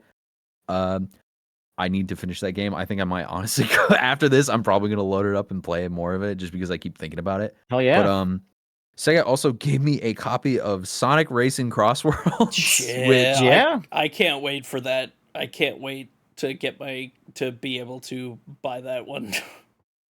it's strange because I told the person straight up, like, I'm not a Sonic guy. You know that, right? Like, I've played Sonic games, but I'm not very vocal about Sonic. And they're like, just play the game. Play the game and let us know what you think. And I was like, okay, if you're that confident. They were right. I'm now a Sonic guy just because it is as of right now, it is the best feeling kart racer game. Just the speed at which you do things, the items, the gadget system where you can go into a race with like different buffs or different things to just modify the race and do whatever, and the character interactions and whatnot. And it feels good. Some of the music in that game is questionable, which is always going to be the point of contention because it feels like they just kind of hired the first dude they saw on YouTube making Sega remixes. And they were like, "Hey, do you want to work on our game?" And if I was a YouTuber doing that, I'd be like, "Absolutely, John Sega, I'd do anything for you." So it's like, I don't know. And then the DLC that they're adding to that game is so peculiar as well because The fucking they've solidified like Sonic being a household name, and they're like, well, cartoons and Sonic go together hand in hand, so let's get all these Nickelodeon like reps in here. Let's get Minecraft SpongeBob in is here. in it. And SpongeBob Minecraft. is in it. You can play as SpongeBob in November. You can use the Pretty Patty Mobile. And they just announced that Mega Man's going to be in it too. Yeah. Mega Man and Proto Man. Mega Man, Proto Proto Rush. gets their own extreme gear. Yeah, Mega gets to drive the Rush car. Which I respect that because that's a reference to that old Mega Man racing game for like I think Super Nintendo. Yep. Oh yeah. No, it's they did their homework, and then you got Ichiban in there from Yakuza 7. Yeah, that is the thing though that does kind of suck though is that all of those characters like don't have voice lines and stuff. Like yeah, like Ichiban and Joker and Miku's in there because Miku's like technically like a Sega character and all that. So they put some good Sega reps, but like none of those characters talk. So you can't have like Sonic and Joker bantering or Ichiban, you know, saying something to Dr. Eggman, you know, like that would be fun, but you know, they're not doing that. They showed most of that love to Miku because Miku like has their own album, their own remixes, and when you pick them, will hum the theme at that moment, or will like scream Sega at you at the highest decibel. You pick her, and she just goes Sega. It's like, all right, but yeah, like Werehog, the Werehog doesn't even have voice lines, but you have the guy who voiced Werehog in the game. What? Why? What is that about? Weird. I don't get it. But no. It's very strange. It's very peculiar. And then I'll wrap up these last two. I've been playing Hades 2. 1.0 came out. Hades 2 is arguably one of the best roguelikes I've played. They fixed all the issues from 1 that I had. They finally nailed down how to progress in difficulty without it just ramping up from 1 to 11. So there's the natural progression as you go through levels and stuff. A lot more character dialogue interactions, a lot of different Greek mythos characters that they didn't introduce in 1 that they're using in a very smart way in this game, as opposed to kind of like the way I felt in 1 where they were just kind of there because it's like you're in the Greek mythos. Here's Zeus, here's Poseidon, as opposed to 2 where You know there's in-depth lore where it's like you are at war. You are at war with Kronos. There is the war of the Titans is beginning again. We are here is Athena to help you in this war. Yeah. Here is Athena and Ares, and they will guide you by the hips through this war and stuff like that. And then to all these cool games I've been playing, a really bad game I've been playing was the new Skate that came out in early access. Which, Oh yeah. So are you skating or rolling? I'm skating. I grew up in that scene. Like I am the second youngest of 5 brothers. So like they were all like the 90s punk kids that were skating and whatnot. My parents had a skateboard company that they sold, but before they sold it, like at a young age, I was introduced to like Travis Pastrana, Tony Hawk, Bam Margera. Like I met them in person and stuff like that. And like I went to Camp Woodward, the skateboard camp, where Tony Hawk would sometimes show up and teach kids how to skateboard and shit. I love that. Oh, yeah? So like you go into the EA Skate, which they keep emphasizing this is not Skate 1, 2, or 3. This is just its new own thing, but we'll bring back old things you love about the game. This is the most corporate, washed out skateboard game I think I have ever played. Like it is not charming. Like the mechanics are fun and whatnot, and the things you can do, and like the brand partners are obviously there. Like they launched the game with fucking Vans. Like Vans is partnered up immediately because like Vans is now like they went from like we're not a skateboard company anymore. We're a streetwear company, but we still care about skating and like whatever the fuck. It's just like, yeah, I'm gonna pay $10 for the checkerboard slip-ons for my character. Hell whatever yeah. the fuck. I need to look like I'm about to go home and listen to the specials. I need to go home to look like I'm gonna argue with somebody online about the value of a Ramones album.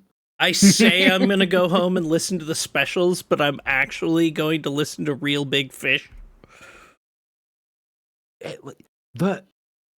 Everything about this game doesn't feel skate because, like I said, it's like corporate washout, and then you go through the music, and it's like none of this feels the atmosphere, the vibe of what skate culture is, because it's just like they grab the most popular artists this year. Like McGee's on the album, Denzel Curry and stuff are in the game, but it's just like their most popular songs are in the game. They just licensed it, and then you can go through the game and you can go up to speakers and stuff, and there's like a visual cue where it's like, oh, grab this music track to add to your playlist because you can unlock music or whatever. Most of the music you grab is from Universal Music Group. No album art. It just says Universal Music Group and then the title of the song. That's it. Like there's no love put into it. It feels like a very overzealous tech demo, and like they keep talking. They did another like Grind Volume 6 where they're like, yeah, Season 1 launching in October. We got new brand partners. We got Girl Skateboards. We got Santa Cruz. And it's like, yeah, I'm good. I'm good on the free-to-play Battle Pass system skate game.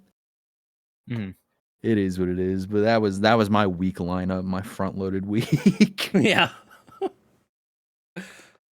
Yeah. It's a shame. All right. Well, I don't want to keep y'all waiting too long for the craziness, but I need to talk about the game that I reviewed this past week. I'm so sorry, John. I am so sorry. Yeah. So we I got a review code for the new game from Swery65 and Suda51. Hotel Barcelona. And folks, it stinks. It's terrible. It's really bad. Got a review up. I gave it a 1 star because that's as low as we go.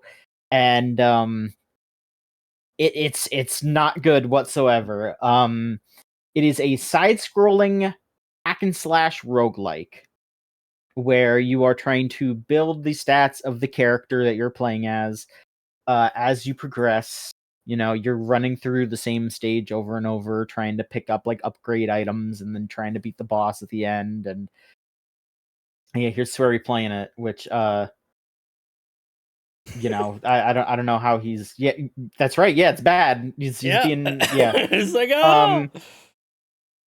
Not a terrible concept. I'm gonna be honest with you. Like, I mean, it's the concept is like dead cells. Basically, it's just dead cells. Okay. But it feels like shit. It is extremely laggy. Like, everything happens a full second after you press the button. So you can't Ooh. really react to enemy attacks or do good combos or anything like that. It feels like you're in mud the entire time. The characters are nothing. I've, messed around with some stuff here and there. Like, I didn't pay too much attention to it because at a certain point I was just like, this just sucks. I don't care. But all the environments are just rip-offs of horror movies, and not like in any kind of like interesting, fun way. They're just like, stage 1 is a summer camp, and that means you're gonna fight a guy who's Jason at the end of it. And there's a laboratory kind of space station place, and you're gonna fight a xenomorph at the end of it. And it just fucking sucks. It's bad. And then there's minuscule bits that make it even worse too. Like, you don't get the ability to have iframes when you get knocked down until after you beat the third boss. What? The fuck? For the first 3 levels, you just get juggled to death constantly. You get hit, you're done, basically. Especially if you're against a boss.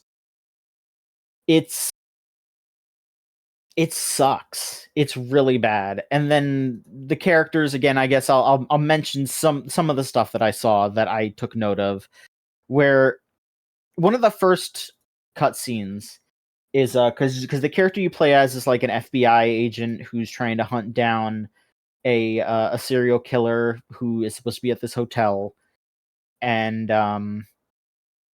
you're driving there with this like assassin guy, and he's just like hanging out in the back seat with his girlfriend, and they're like fooling around. He's like snorting coke off her chest and shit. And then all of a sudden they start complaining about the GPS because as they're driving on the road, they keep like crossing a state line. So it keeps saying like, now entering this state, now entering this state. And they start complaining about it.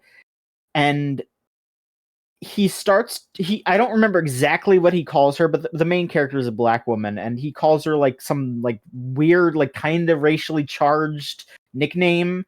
And then he also starts complaining about people using the term hitchhiker. Like, he says that that's offensive for some reason. And then she hits him back with, well, you're kind of calling me a weird, like, racially charged thing. Why are you complaining about the term hitchhiker? And then he starts saying, like, well, actually, I hate bigotry. And I think I will kill bigots. Just like this GPS. I think this GPS is a bigot. And so he shoots the GPS.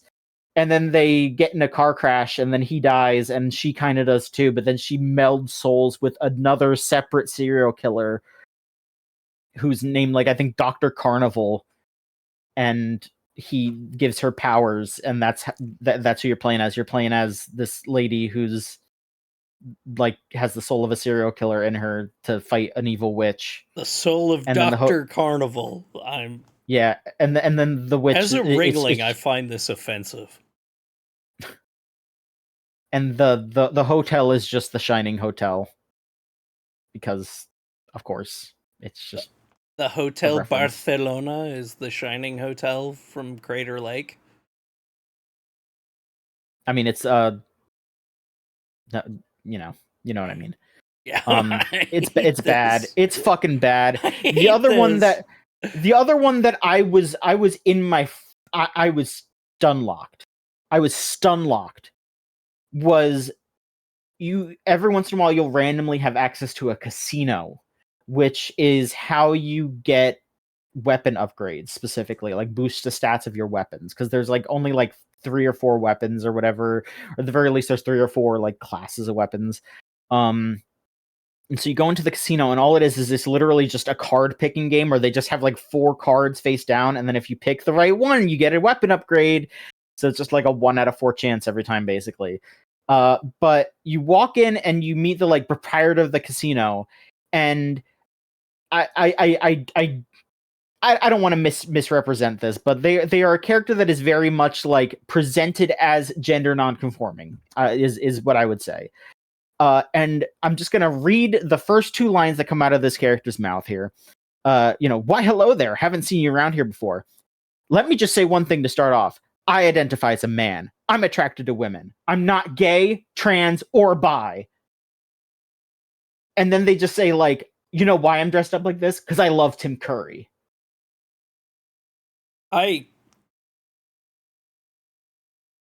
What? What are you trying to... It feels... Because I don't think Swery is, like, trying to be offensive here. It like kind of loops back around to being offensive, but then it keeps going into like, this is just incredulous. This is just weird and unnecessary and just bad. It's just bad. And they also keep trying to say that this is like Suda and Swery teaming up. Apparently this was just like from a brainstorming session that Swery and Suda had. And then Swery just made this game and is putting Suda's name all over it to try to get cred from that because it's an action game, and it feels like Swery trying to ape Suda's style a lot of the time, and it just fucking sucks. It's bad, like one of the worst games I've ever played. It's fucking horrible. So yeah, you could check out my review on the website. That is just painful to fucking listen to you talk about. It was hard enough to read that review, but good God, oh my God, fucking hell, I have never wanted to not play a game as much as I have this one. Yeah, do not bother one bit. It's bad. Don't want to hang out at Hotel Barcelona. No. I was so excited. I'm sorry. so on board, and then reading your review, I was just like, oh, good lord. And like even playing the demo sucked. I thought like the demo of the game felt rough, and I was like, hopefully the full release is good. But nope. they fumbled it. Mm-hmm. Yeah, I didn't play the demo, but from what I have been told, it feels exactly the same as the release version, so they didn't change anything. Well, I mean, that's because, like, the only company that uses demos to actually help them fix a game these days seems like Team Ninja. Everyone else is like, hey, pre-order bonus, you get to play the demo, or hey, we're releasing the demo, and then we're not going to change anything or take any feedback, but it's just there to promote the thing, and we hope you spend the money. Like, it sucks. I at least respect when like an RPG, like, Trails or Time Stranger or something, where they're like, hey, here's just like the beginning of the game so you can get a taste of it, and if you like it, transfer your save. Yep, you get to send your save into the main game, so like, awesome. Yeah, there are a bunch of those that do the RPG demo that is cool, but it seems to be like, Team Ninja, but it's also just a marketing RPG thing companies. Too. It was the same with like they're not changing anything. They're putting these demos out. Like the Time Stranger demo was like a week ago when that game's coming out next week, and like Trails was I think like a week before it came out. It's like a couple of weeks so they can go, hey, get your taste, get your levels. Transfer it into the main game if you like the demo.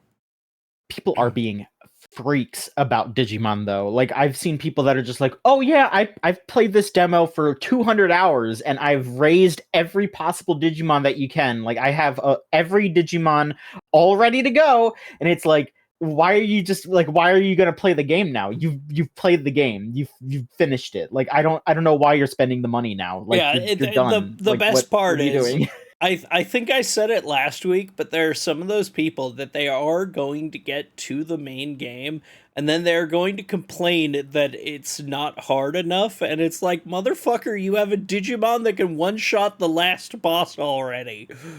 Yeah, Like, I don't get it. Like, just play the game when it comes out. Like, it's fine. You don't have to do this to yourself. yeah, I played the demo at PAX. I have no intention of touching the demo. I'm just gonna buy the main game because, like, the PAX demo also had a boss challenge with high level Yeah. Digimon that, but not high enough to actually like take on the boss easily. Like, I always like those challenges in a demo Sure. where, yeah, it's Yeah. like, hey, here's a team of strong but not quite strong enough. Can you beat the boss? Yeah. But yeah, other than that, I mean, I have been playing Trails. Hotel Barcelona took a lot of time away from that, which was a shame. But I have been liking Trails. I was supposed to post Rose's review, and I will do that once we're done recording because I forgot. I'm sorry. But yes, Rose has a review. It'll be up on the site when this recording is done, and also by the time you hear this on the feed, it'll be out. And she liked it. I can tell you that right now. But how much does she like it? You'll have to find out. But I like it too. But I mostly just agree with what she says. So, I mean, I haven't finished it yet, but she did. But we'll see. And then the last game that I want to talk about, which is another incredulous game. I don't know what the fuck is going on with this. Did you all see that they shadow dropped a new Fire Emblem game? Yeah. Like in the middle of the night on a Wednesday? Fire Emblem Shadows. So now there are 2 Fire Emblem Shadows. One of them is good. One of them is I don't furry get amogus. This is one of the most weird games I've ever seen, and it's like it's bad, but it's bad in a way that makes it so it's a little enjoyable in a way too. It's basically what it is it is 3 players where 2 people are on the side of light and 1 person is on the side of shadow. And so you do an auto chess map together. And then the person who's in the shadows is supposed to be like trying to attack your characters, like the good guys. But they're also trying to be sneaky about it because then after that first round, you vote who the imposter is. And then based on that, you fight them no matter what. It's just if you get it right, you get 2 health bar refills, and if you get it wrong, you only get 1. And I think also your like attacks charge faster, and then I think their attacks, the shadow person's attacks recharge faster if they get away with it. But it's 3 players, so it's like legit just like a 50-50 shot of getting it right every time because you're not going to vote for yourself. So you just vote for one of the other 2 people. So so you're going to get it right half the time, no matter what.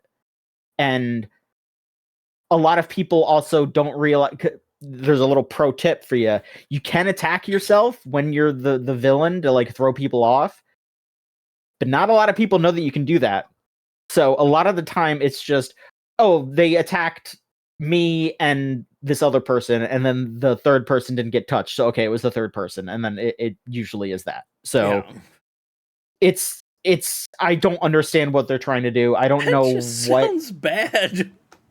It's bad, and the story is nothing. They might have introduced. I mean, it seems like they have introduced a canonically LGBTQ character though, because the main character is. They're doing kind of the Naruto thing where it's like, oh, society won't accept me as a woman, so I have to pretend to be a man, for the main character.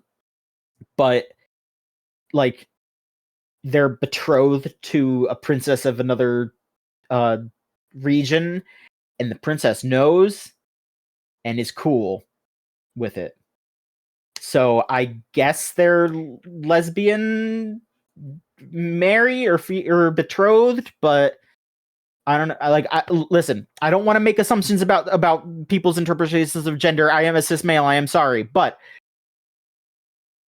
there's some form of gayness going on here, and it's a shame that it's happening in fucking shitty Fire Emblem auto chess Among Us.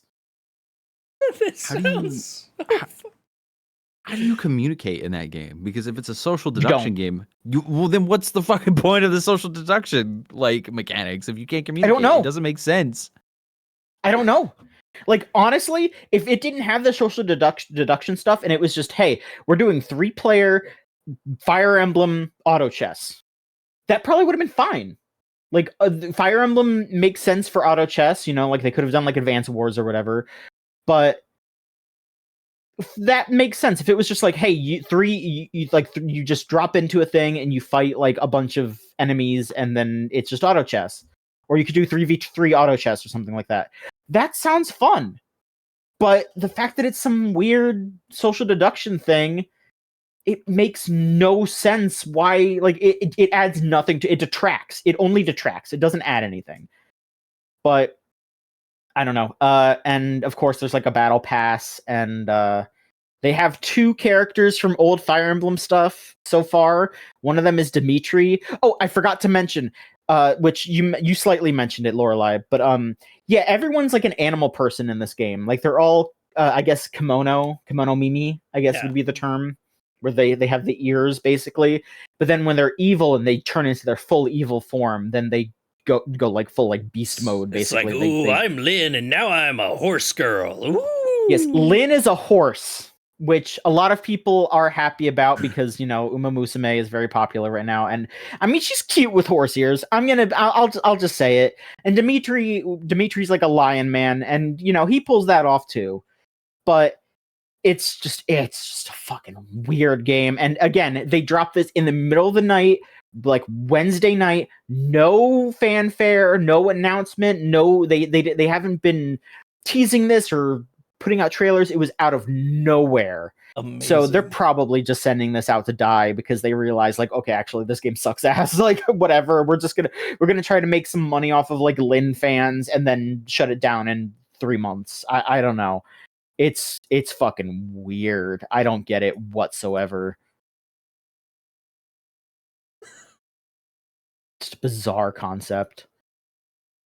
Oh man, Fire Emblem once again, just like doing real well, and then they're like, let's take it down a notch. Let's pull this down a peg.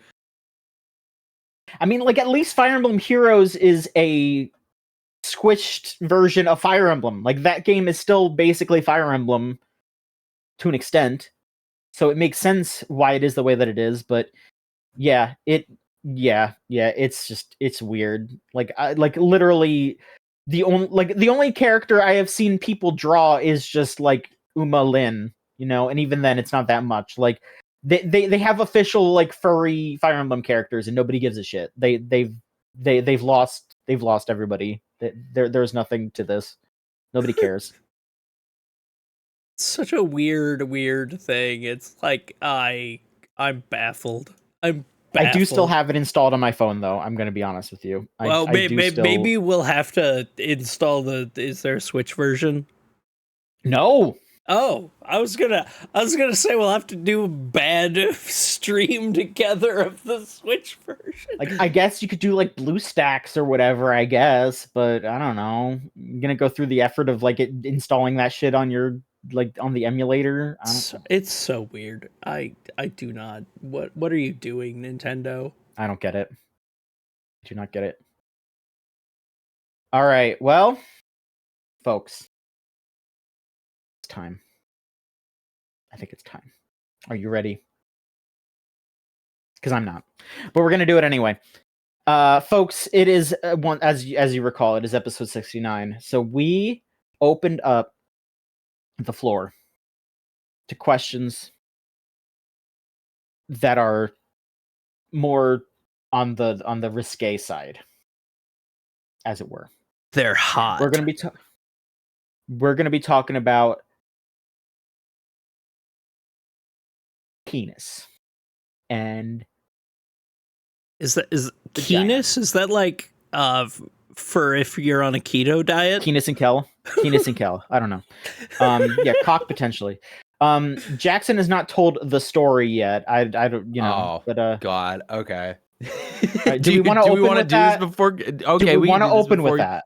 We can open Okay. with it. We can do it before questions stuff. Sure, this will make you feel better about your date story that you told at the beginning. Okay. So this is a problem that many people have pointed out to me. I do not pick up on romantic social cues or intent with people who are interested in me. So this story, I will tell the Tekken one. The Tekken one is the one that everybody always remembers that I tell. High school, this is junior year, yada, yada, yada. Girl in my classes that I hang out with all the time, after school, most of the time we would go to a pizza shop that was a couple of blocks from our school, and they had a Tekken 3 cabinet, and we would play Tekken 3 all the time. And one day she drops, "Hey, I got Tekken Tag 2 for the Xbox 360. If I bring it tomorrow, can we go over to your house tomorrow and play it?" And I was like, "Yeah, sure, that sounds great. But my parents aren't going to be home. Is that fine?" And she's like, "Oh, that's perfect. Don't worry." And I was like, "Okay, sick. I can't wait to play Tekken." Next day, we go over to my house. We're playing Tekken or whatever. We play for I think we got to my, this is more detail than I usually get into, but I think we get into my house around 3:30, and it's now 8:00 at night. And she is like, "So your parents still aren't home. What do you want to do?" And I'm like, "I want to play Tekken." You came over here to play Tekken. What are you talking about? I want to play Tekken. And I just beat the shit out of her every time we play Tekken. Weekend passes. Next day on Monday, I go up to her between class. I'm like, "Hey, you left your copy of Tekken at my house. Should I bring it tomorrow?" She's like, "Oh no, don't worry about it. I can go back over to yours." Kisses me, and then I'm just like, "But don't you want your copy of Tekken back?" What does that mean? Why did you does that mean that you want to play more Tekken? Do you want to play more Tekken Tag 2? Because Tekken Tag 2 for the 360 was really fun. That game fucking rules. Next day, does not talk to me, does not acknowledge me. I still have that copy of Tekken. Excellent. Very good. Oh. Yeah, I would have done the same thing. I'm yeah. Mm-hmm. I just didn't. I still don't get it. I don't understand, because the Street Fighter story is the same thing, where girl comes over to my house, we're playing Third Strike, I beat the shit out of her, nobody's home, and she's like, "You want to do something else?" And I'm like, "Yeah, you're right, I do want to do something else." And then I pick Alex, and then I run the set. Yeah, here we go. Oh, hot. We're revving it up. Oh my god. God bless. Thank you for sharing. That was a good one. That was Yeah, so it's Very like, good there one. you go. Hopefully that makes you feel better about the candy story. Yeah, I mean, we're all yeah. You truly were Ryu in that moment. Just the answer lies in the heart of battle. I don't care about dating. I want to play fighting games. I don't give a fuck. I want to play Street Fighter. What are you talking about? Hey girl. All right. Well, you want a Third Strike? Yeah, I do. Yeah. I want to practice my Daigo parry. What the fuck are you talking about? Lorelai, do you have a story, or should we just go to questions? Okay, we're gonna share a humiliatingly If you want. bad If you want. story. Okay. So back in high school, my freshman year, we were on a homestay trip in Guanajuato, Mexico. Also gaming related, because this is the location of Forza Horizon 5, I guess. No, yeah. but so I'm there, and every night I've been going out with this girl to meet her at a bar that is also a coffee shop. Except I am a freshman in high school, and I don't realize that when I order my regular drink, which is an Irish cream mocha, they are not using Irish cream syrup. They're just giving you an flood Irish that coffee thing with Baileys. So I am like getting really, really toasted. And we're like having these nights of both of us are like flirting with each other. I'm, hola, ¿cómo estás? Just drunk Spanish flirting, and my Spanish is like not good enough speaking. And it's hilarious over and over again. But Damn, this coffee's hitting. I never do anything, but I finally like go over to her place one night after this. And I just straight passed out on the floor. And the next morning I wake up and she is so fucking pissed off at me because she wanted to get down. And me, I was just unconscious when I got there. I was so drunk. And she, the worst part, like, I mean, I liked her, but she was. I thought we were just hanging out, drinking coffee and chatting and flirting, you know. But yes, the night I would have done something for the first time, I just was so drunk off of shit that I passed out on the girl's floor. Oh. Bless. Anyway, it goes to show when you go to another country, make sure to ask for the syrup when you order an Irish coffee. Yeah, make sure that you know what you're ordering. All right, so we got quite a few questions here, and some of them are insane, and some of them are no, they're all insane. All right, so here we go. Let's see what we got here. All right, first off, Cello Buster asks, this is ascribing a lot of forethought to some things that maybe we can argue. But let's see here. The Mario series has frequently dipped into the well of sexual fetish for its power-ups, from macro and microphilia, the assorted mushrooms, to inflation, the pee balloon, to stomping, the boot from Mario 3, transformation fetish, too many examples to name. What niche kink culture do you think Mario should draw from in his next entry? I mean, we've already got Gay Luigi, so we don't have to, worry about, bringing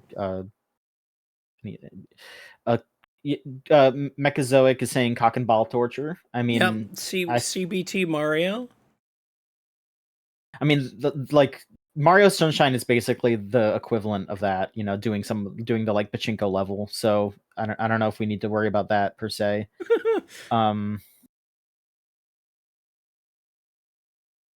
Yeah.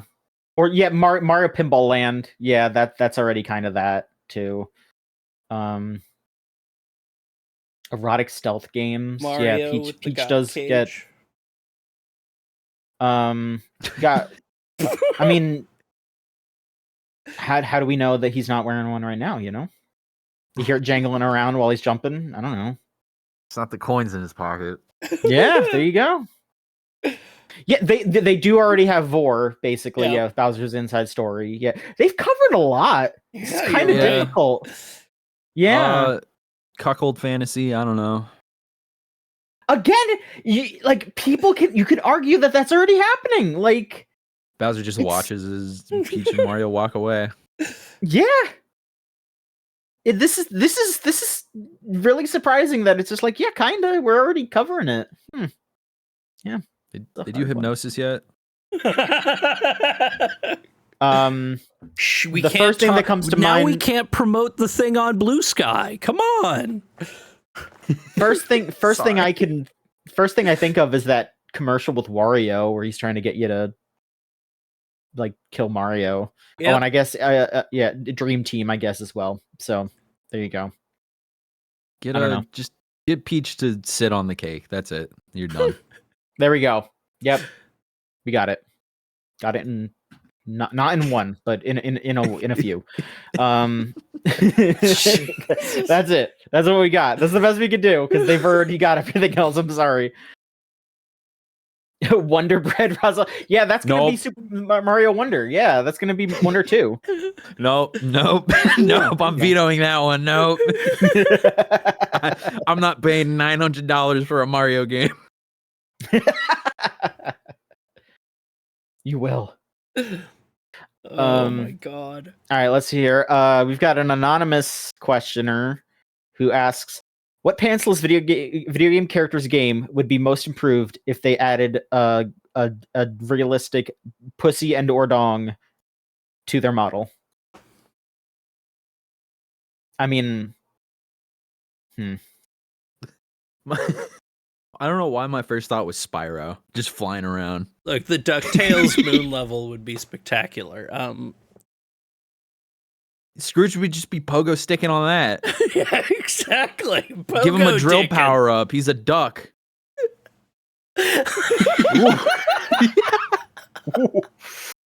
Yeesh. Oh, It's correct. It's like anatomically You are. correct. You're right. You're right. just A lot fucking of people in the next- chat just saying Gex. A lot of next- people in the chat saying Gex. The I mean, next Kingdom Hearts, you go to the 1,000-year wood and experience poos. Just Winnie the Pooh, giant just dog. letting it hang out. Sora, my keyblade.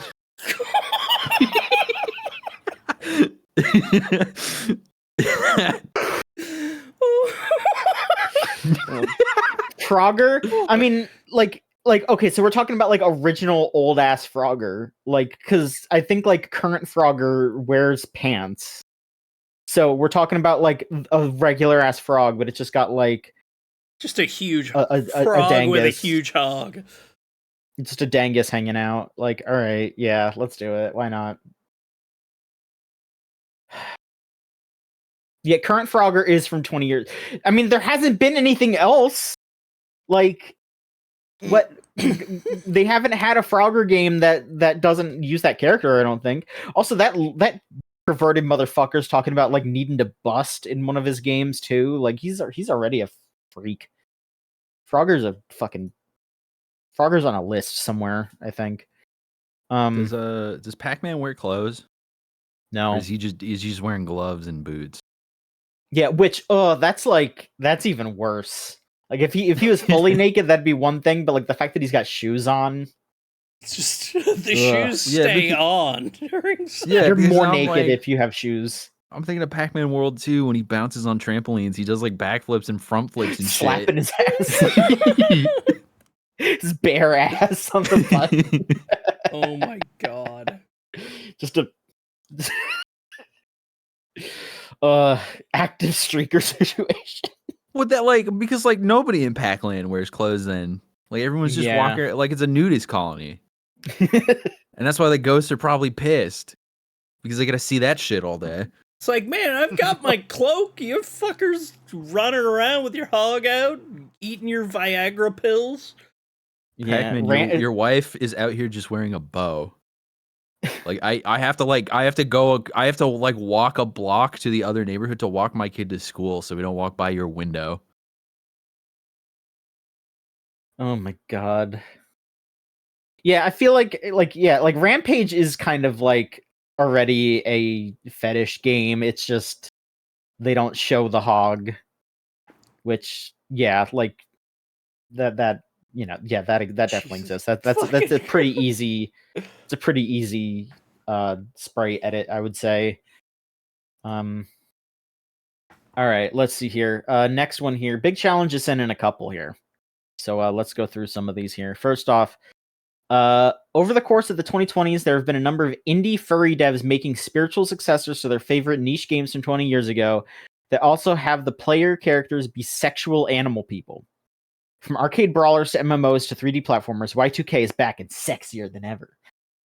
What is an old game you love that you would most want to see a spiritual successor to with a requirement that you have to play as a sexy animal person? I don't know how many of the hosts are furries, so answer however you feel appropriate. I mean, yeah, I am one of those. I don't judge people's tastes whatsoever, but also 90% of the time if I see any form of furry art, I'm usually just like, I don't want to. I don't care for that. I'm good. Again, this is not a judgment. It is just like it's the same thing as like if someone offered me like a food I don't like. I'm just like, I'd rather have something else. No. Yeah. I don't care for this. So it's a bit of a tricky question. I guess the question would just be like, man, what if they made like a really good sequel to something that I really like, and I wouldn't mind if it was sexy anime or sexy animal characters. I don't know. I'd have to think then. Do Sam and Max, the original Sam and Max Cookie Adventure, would just make them They're like naked. anthropomorphic, just like big burly dog man and their little albino twink. They are taking it is like that is literally just the next step. Like, yeah, it is just making the subtext text. Yeah, that's what Solon's saying. Yeah, just stop beating around the bush for that one. That makes sense to me. Yeah. God, I don't know. I mean, it's like actually kind of hard because there are a bunch of like games that have come out over the last couple of years that are like inherently like porn games, but are also like legitimately good Metroidvanias. yeah, which like take it or leave it. Like just good Metroidvanias. So yeah, are they better than Toho Luna Knights? I don't think so. No. Do a new Tony Hawk skater type game, but it's just all like busty animal babes. A BMX. So BMX Triple X, but furry. What? Google. Hold on. You don't know BMX Triple X? Nope. That was a real game that came out. Yep. Where it was just you're playing a game where you're on a they made bicycle, a but sequel to Dave Mirra's Freestyle BMX, and they made it porn, and it's not even good porn. It's bad censored porn. And it's a bad, like, they ruined all the systems to focus on titties. Like, that's like one of those like legendary bad games, like that people bring up. Like, because Dave Mirra was like a legitimately pretty okay game. Yeah, that is absolutely the correct point where it's like, yeah, if furries made it, it would be good, and like it would probably be something that furries would be into for the sex bits as well. Like they would know what to do with that. But yeah, it was just a cheap cash grab where they like were just trying to churn out a sequel and then couldn't actually think of a good hook, so they were just like, what if there were boobs? And it was bad. I'm looking at like screenshots and gameplay. The only gameplay I found is someone being like, I modded my Switch 1 with a Dolphin emulator. Here's me playing BMX Triple X on my Switch. That's what you're playing on your Switch? And like, so you could be topless, but it censors you? Then what's the point? What's the point? It's so dumb. It's so bad. Do you like titties? Well, you're not gonna look at them, but like they're technically behind this black bar. It's like, do you like boobs? No, then play BMX Triple X. Like, God, yeah, bad. Then like I guess my third pick would just be like Devil May Cry. Just make like a Devil May Cry action game. Oh hell yeah! I mean, yeah, just like do Bayonetta, but actual like the next step, I guess. Like just go weird with it. Who cares? It'll sell. Yeah. Devil May Cry, but you're actually a sexy devil lady. Yeah, I can see that. I'm gonna black out. Yeah. You're just running around in one of those cow bikinis. Rogue the Bat with Bayo controls. All right, Yeah. I guess. Sure. Does she fight? She just kind of like sneaks. I mean, like if they say she does, she can. But I just kind of realized, like, I was just kind of like, what does she do? Beats the shit out of Knuckles to steal the I Master guess. Emerald. Yeah. Maverick is having us do a hand check. My hands are right here. Well. All right, next question here. Okay, we got one from Solon here. It says, happy 69th episode of Gamesline. Here's to the first of many eggplant emoji. Any good recommendations worth checking out from Steam's hentai folder? Oh boy. Steam's like R18 section is just the fucking pits. I actually forgot the name of the one I was kind of talking about, but there actually is a pretty good porn Metroidvania. I don't know. Yeah, I mean, I don't like, again, I'm not like I don't judge, but also I'm just like looking at this and I'm like, everything that I see on Steam is just like doo-doo caca. I mean, what's Like, left on Steam? They banned 90% of it. I mean, I'm looking at Love Mansion. Yeah, you still get like a new one on the new release list every week, and it's... Yeah, I'm looking at that. The Steam page for Karen's Prison. All right, I'm gonna look that one up. Tentaclalians. Prison. Let me see if that comes up. I'm like, I'd recommend the classics, but the classics are like very dated and racist now. Yeah. Yeah. Oh, hang on, I think I might have turned NSFW off in the settings or something. I gotta see. Yeah, we gotta, I can't. I don't know how to turn them back on. Okay. Yeah, I mean, like, there's games out there that, like, I sure, yeah, I could look at itch, but yeah, like, like we just had I just did that interview with Yeah, we with, can Demersoft. play Femboy and Fuda House. No. Yeah. No. Oh, okay. Breeding Okay, City welcomes you. Yeah, Solon is being mean by specifying Steam. Okay. Turret that makes sense. girls. Okay. The Cyberpunk 2069, which is just a blatant ripoff of Honey Pop, but like it's not racist and horrible like Honey Pop. There's the actual story. Bone Town, the Second Coming edition. I didn't know that game that just got a Valhalla crossover is, I guess, tagged hentai on Steam, but I don't think it is. I mean, like, yeah, it doesn't actually seem like it is. No, I'm just looking at this. Okay, for some reason, oh wait, no, it just says for you. I was gonna say because I'm looking at like the hentai tag on Steam, and I scrolled down a bit, and it said for you, the H3 character pack in Payday 2. I was like, is that tagged hentai? Like, what? Yes.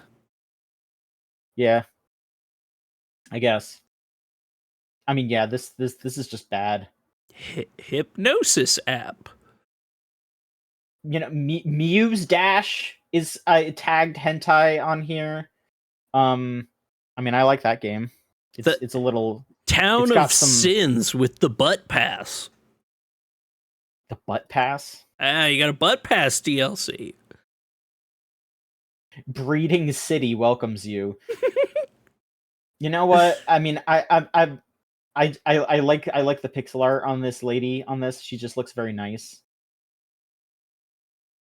Like, oh yeah, okay, yeah. They're going fucking crazy in some of these screenshots. There's some. Yeah, I'm definitely not sharing my Steam page. Cowgirl Sex Farm. You wanna? I mean, like, again, like, I'll be honest. Like, I like the art for this Breeding City game.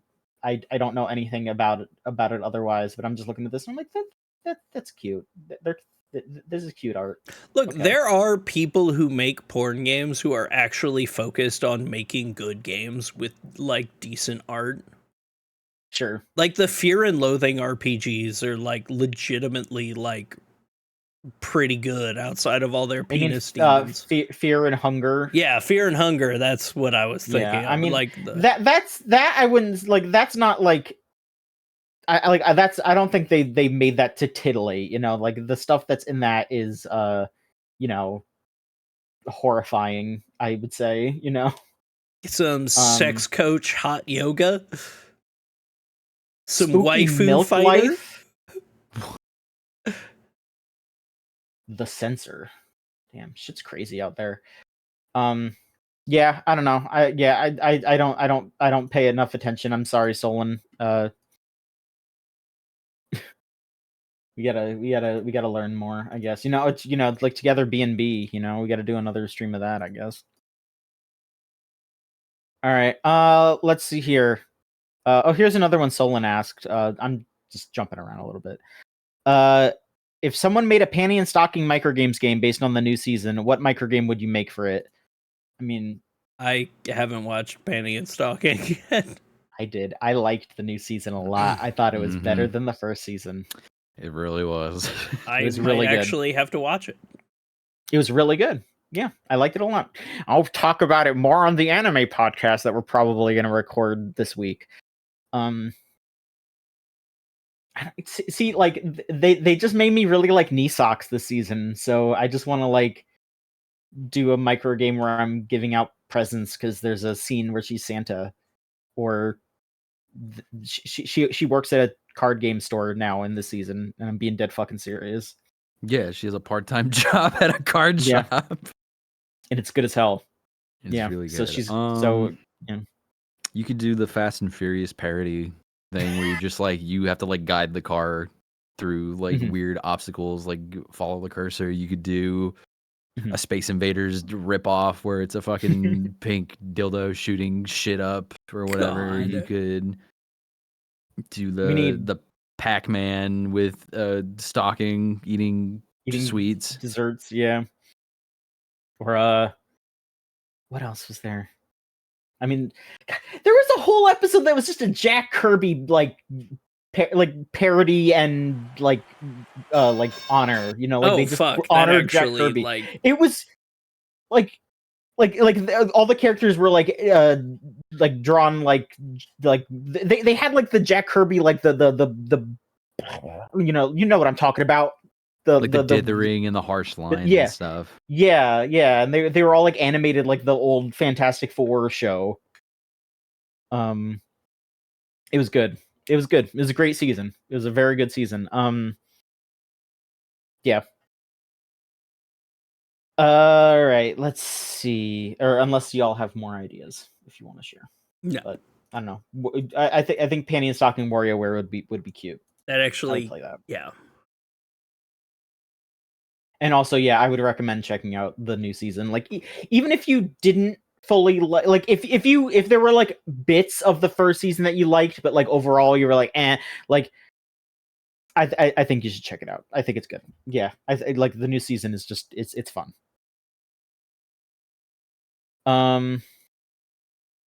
Okay, let's see here. Big Challenges also asks, what RPG party member do you most wish you could romance that the game wouldn't let you? And also, what game did you wish didn't have romanceable party member plotline? Follow up, I've been playing KOTOR 2 recently. It's the most painfully heterosexual game, yet somehow still well written and narratively transgressive work of art I've experienced in a hot minute. So, yeah, is there a character that you wish you could have romanced in a game that lets you romance? And is there a game that you wish didn't have a romance option?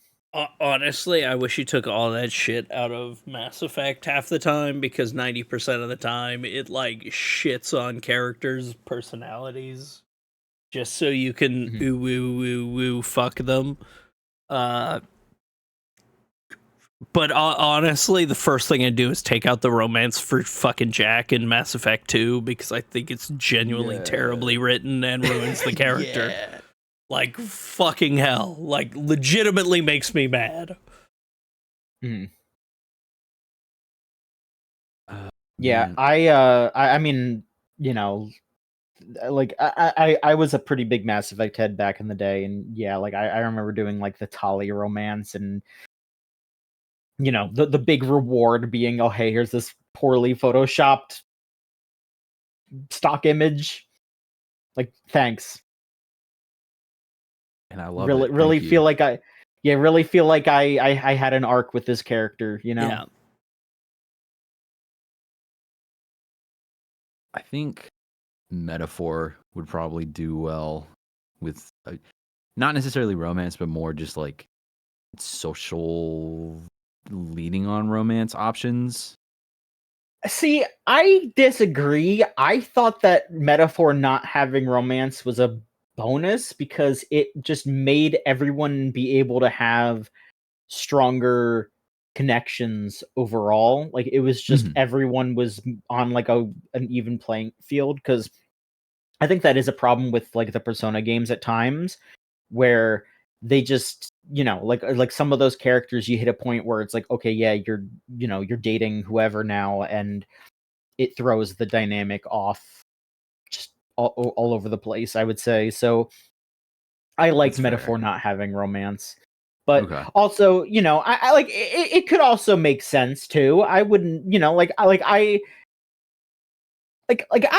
think that there like sparks were flying with Will and Yufa here and there. Like, that was cute. I'm not gonna say that would have been bad, but No. I Yeah. not necessarily like hard romance like Persona. I feel like more so like including kind of romantic interactions like they do in FF10, because like Mhm. the focus is Yuna obviously, but you can like hang out with Lulu and stuff and like throw the blitz Mhm. ball around and whatever. But having more like having just like the option to be more friendly with somebody that you prefer in your playthrough, and like Yeah. creating a Sure. human connection with the character, and not just like a full Persona like we are dating now, you are locked out of this, or if you engage with this you're gonna fuck yourself over in a future event. Mhm. Where it's like I felt like the pro tag that I was playing in Metaphor felt kind of stale at times, just because of like the way that they would interact with other people. When I was like, well, I wouldn't do that, and I understand I'm not really playing me, I'm playing the character in the game, but still, it's just like it felt very disconnecting at times. Yeah, Mhm. I like I get that. the fact that the character had his canon story, and that no matter what paths you went on, it does not change. Mhm. But also at the same time, I do wish my choices actually mattered in some of that stuff. I'm kind of with you in that one. Is I kind of would have preferred like the ability to be like it doesn't even need to be in the main campaign where it all happens, but like I don't know, I do wish there was a little more for it. Yeah, sure. Yeah. But in not Uh, having it, they didn't fuck it up royally like they normally do. So right. the trade-off is there. Yeah. Mhm. To get rid of romance, take them out of what was the 3D? Not Fades. Was it Fades? Was it the one for like adopted family and real family? Like those two, Oh, like Fates, yeah. it was yeah, Fades. the Incest Olympics. Get it Yeah. out. Get it out. I don't give a shit. I don't feel good romancing anybody in these families, because it's either I'm getting with somebody in my bloodline, or I'm getting with a family that stole me. I don't care. It's gross and weird. Let me be a dragon. Yeah. Trying to think. Oh, in the chat, Mechazoic does give a good answer though with Stardew. Like how they just turn your partner into just like a husk once Oh you get yeah. married. I mean that's my complaint with almost every farm game, and it's why I'm glad all of the like Coral Island upgrade paths or update paths are just like, oh, we're adding, hey, your kids grow up. Hey, we're adding events that happen where you take your kid and your partner on dates and stuff like that. Mhm. So it like doesn't just completely end as soon as you marry someone. Then they say two things, and once a week they give you a gift. Like fucking, Yeah. Coral Island is like continuing to build out to be one of the best farm games ever made. Like, I legitimately think once it's done with all its main upgrade paths, it'll be better than Stardew. Yeah.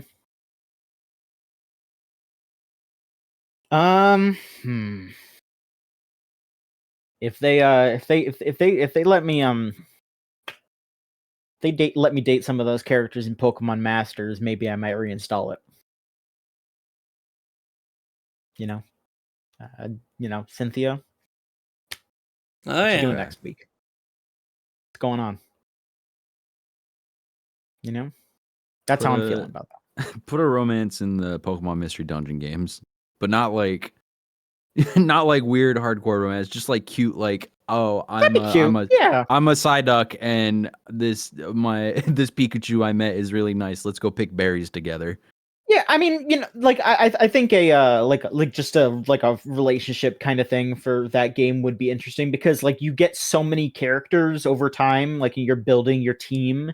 I think that would be nice for a new entry to be like, yeah, like these characters have gone on enough adventures that they have built a rapport, so now they can do new moves together or something. They do team moves, or like you keep bringing these, like, not your specific like partner at the beginning of Mystery Dungeon, but like these two random Pokemon you recruited, and because you kept bringing them like on adventures with you over and over and over, now they hang out together all the time, and now you see them in town and they're talking and hanging out with each other and having little conversations about past adventures together.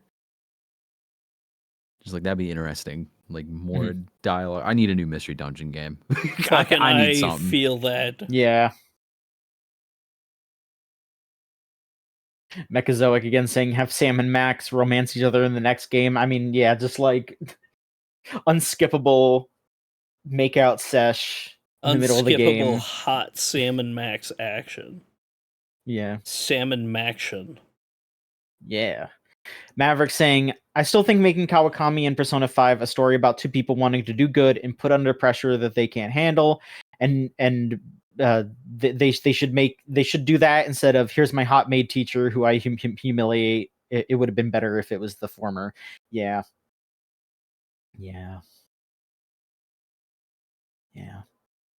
Because that game, when I played through it, that was one of those things where I like didn't think about it per se, and I like got with Akemi, and I was just like, so that's what I would do, and then I just like a little bit later I was just like, well, that's what I would do, but maybe I shouldn't have this child do it, I was like, that's maybe this high schooler shouldn't be fucking their maid teacher.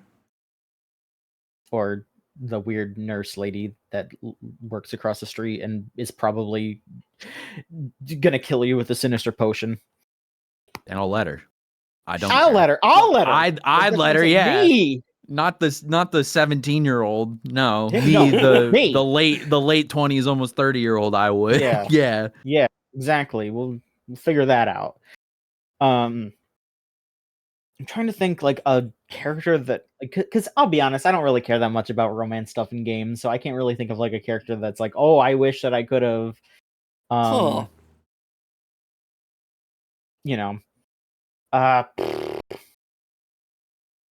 yeah, I don't know. I mean, like usually my answer is just like, it'd be nice if people had this option, like, or if it made the story stronger, because I think that keep bringing up Persona, but like, I think you should have been able to date Yosuke in Persona 4. Yeah.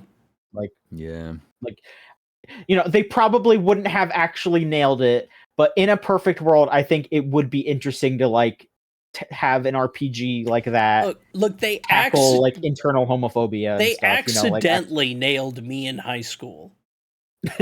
Like, that's the thing, Sure. is like, Yosuke is gonna get to college, he's gonna get his first boyfriend, and then 20 years after that, he's going to realize, shit, I'm a girl.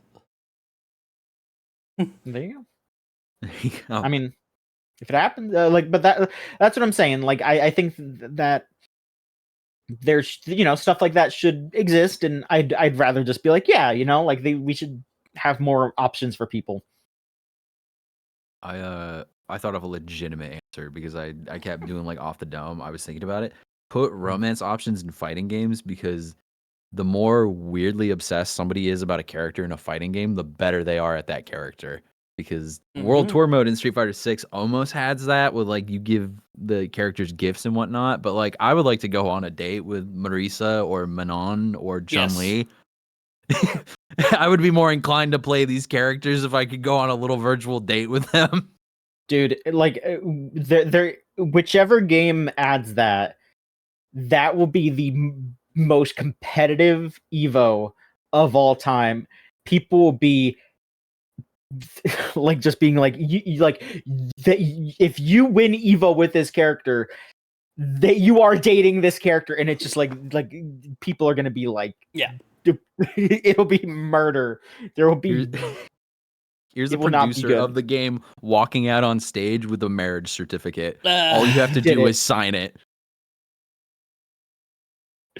We're gonna send you like a video every couple of months where it's just them saying like, "I love you," player name, like. Oh, I love you so much, Tokido. God, let's do it. Let's do it. No, let's get that money. All right. One more question for big challenges, and this is the big one because we got to keep everyone updated on this one. Who are your big video game crushes, like characters and such? Who's your faves? Let me get the list. It's crazy to say, but I like back in the day, like everyone knew me as the big Junko guy from Danganronpa. Like, I mean, kinda still, but like, I don't know. I still like Elizabeth Persona 3 is, I think, my favorite still. Because she's funny, but I've also kind of pulled back from that, I guess. I don't know. I'm more casual with it, I guess. Mm-hmm. I don't know. I had to. I had to ground myself in reality. Yeah. I had to sit down for a second. Yeah. Are we getting a visual answer here, Lorelai? Me just throwing the 900 pieces of, like, the thousands of dollars I've spent on art of Olan and Lorelai from Suikoden, like... I am very, very, very consistent. There are two things I like. Assholes like Lorelai and fucking sarcastic lesbian redheads with huge muscles. Sure. Like Olan and Marissa. Like, as I said, Street Fighter 6, like, literally put, like, this is the perfect character design for Lorelai in this game. Game. And, like, fucking... Yeah. Yes, I have fictional crushes. It's fine. I mean, it's healthy. Yeah. I mean, like, another one, it's not a game character, but like, I wouldn't full on be like, oh, like full on romantic, but like, I like my like my relationship with with a Yu-Gi-Oh card, because I will still always remember having to get that vampire sucker card for my zombie deck to play it. How bad do the paper cuts hurt? Don't ask me that. Don't ask that in a public setting. In a public setting. I mean, I've bought some art of her. I think that's the character that I've bought the most art of, especially because nobody else is going to, because she's some weird ass character and has a stupid name. But I think it was cute because like I was like it was like the last card that I needed for my deck to make it playable, and then it was like oh, I finally got it. Now Oh, I you play were my deck, talking and it's about the like, character on the card, not the card Yes! itself. Okay. yes. And so like in the fiction of Yu-Gi-Oh, they have like dual spirits, and they're like supposed to be like your like Yugi's got Dark Magician and all that. So it's like I would say that she'd be mine because she's like the last card that I needed, and it made the deck whole, and I love that deck. Like that's what I would say. That's my answer, I guess. That is that one. a truly emotional love story, and I appreciate it. Yeah. It's fair enough. The list has been pulled up. I'll be brief. All right. Because I'm in a Muday server, so it's super easy to pull up all these characters. I like X-Maniac too, but don't get it with that. But also, she's not a character though. She's a class. She's like a That's like Weird girl. Yeah, I mean, like that's almost like saying like I'm into maids. Like I don't know. Let's see. She's a species. A genre. Genre. I got Jill Valentine from Resident Evil. I got It's Ada great. Wong. Yeah. I got Mia Fey. Yeah. From Phoenix Wright. Chun-Li, Jury. Biken, Eno. Jennifer Walters, She-Hulk. Yeah. Is on that list. Okay. Not a video game, just very beautiful. She's been in them. Woman, very awesome, strange personality. I mean, her Horn best from Twin Peaks. Oh. Just get weird and more obscure with it. Respect it. And then cap it off. I'll cap it off at Lady from DMC. Hell yeah. Mm-hmm. But not the TV show. No, fuck no. God, I'm so fucking angry about what they did to her in that show. Oh my God.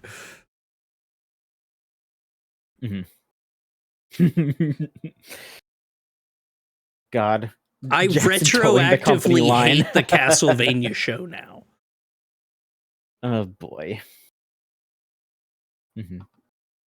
Of course they're gonna be Capcom picks. What the fuck do you expect from me? you knew what you were getting into when you allowed me to be part of this. Yeah. All right, one last question here, unless there's any left that y'all want to, anything else you want to mention on those. Let's see here. Okay, so Maverick asks here, he's in the chat as well, but hello Maverick. Last game you played where someone on the creative team was unable to disguise their fetish well enough.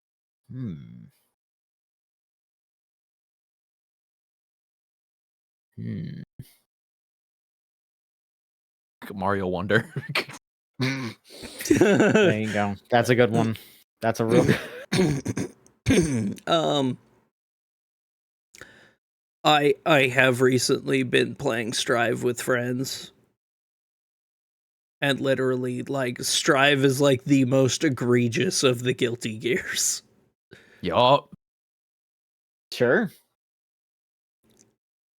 Like, I will never forget their Twitter feed when they were just like, hey, look at Biken's feet for like 2 weeks. People did. It was fine. They did. Yeah.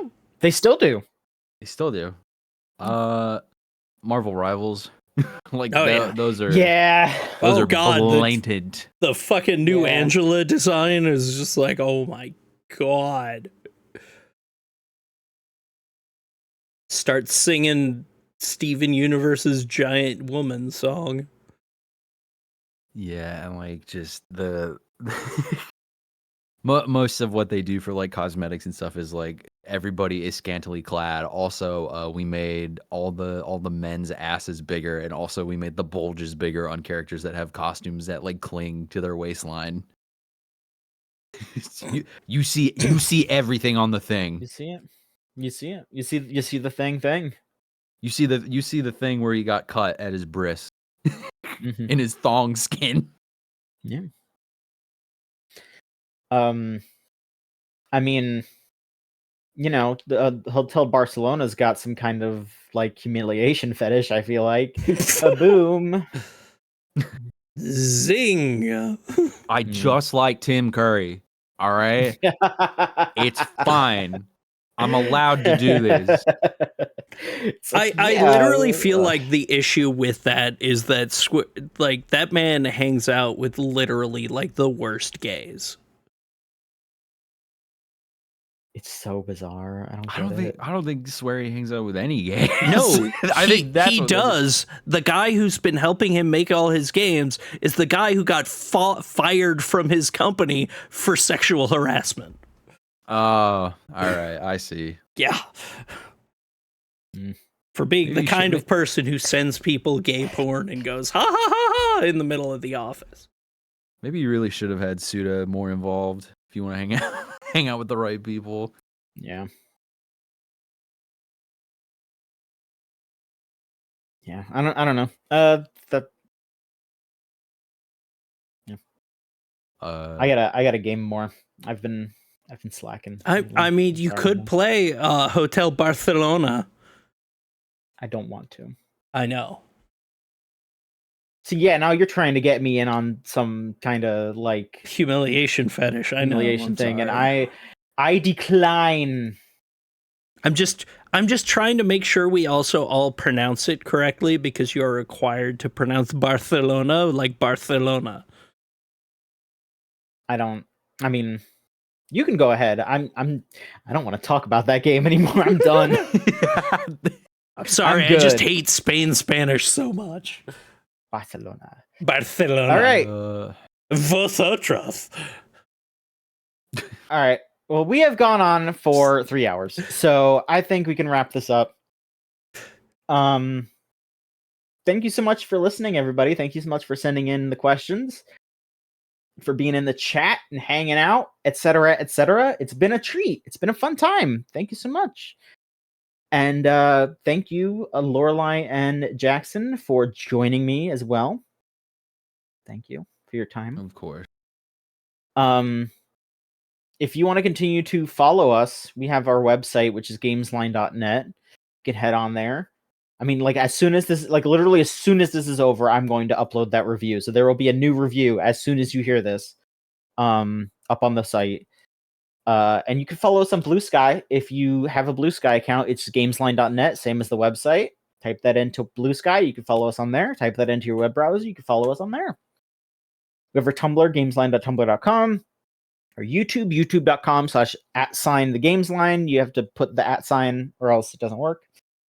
And if you're watching us live, you're on twitch.tv/gameslinetv. You can watch our streams every week. We stream around it's like 6 EST.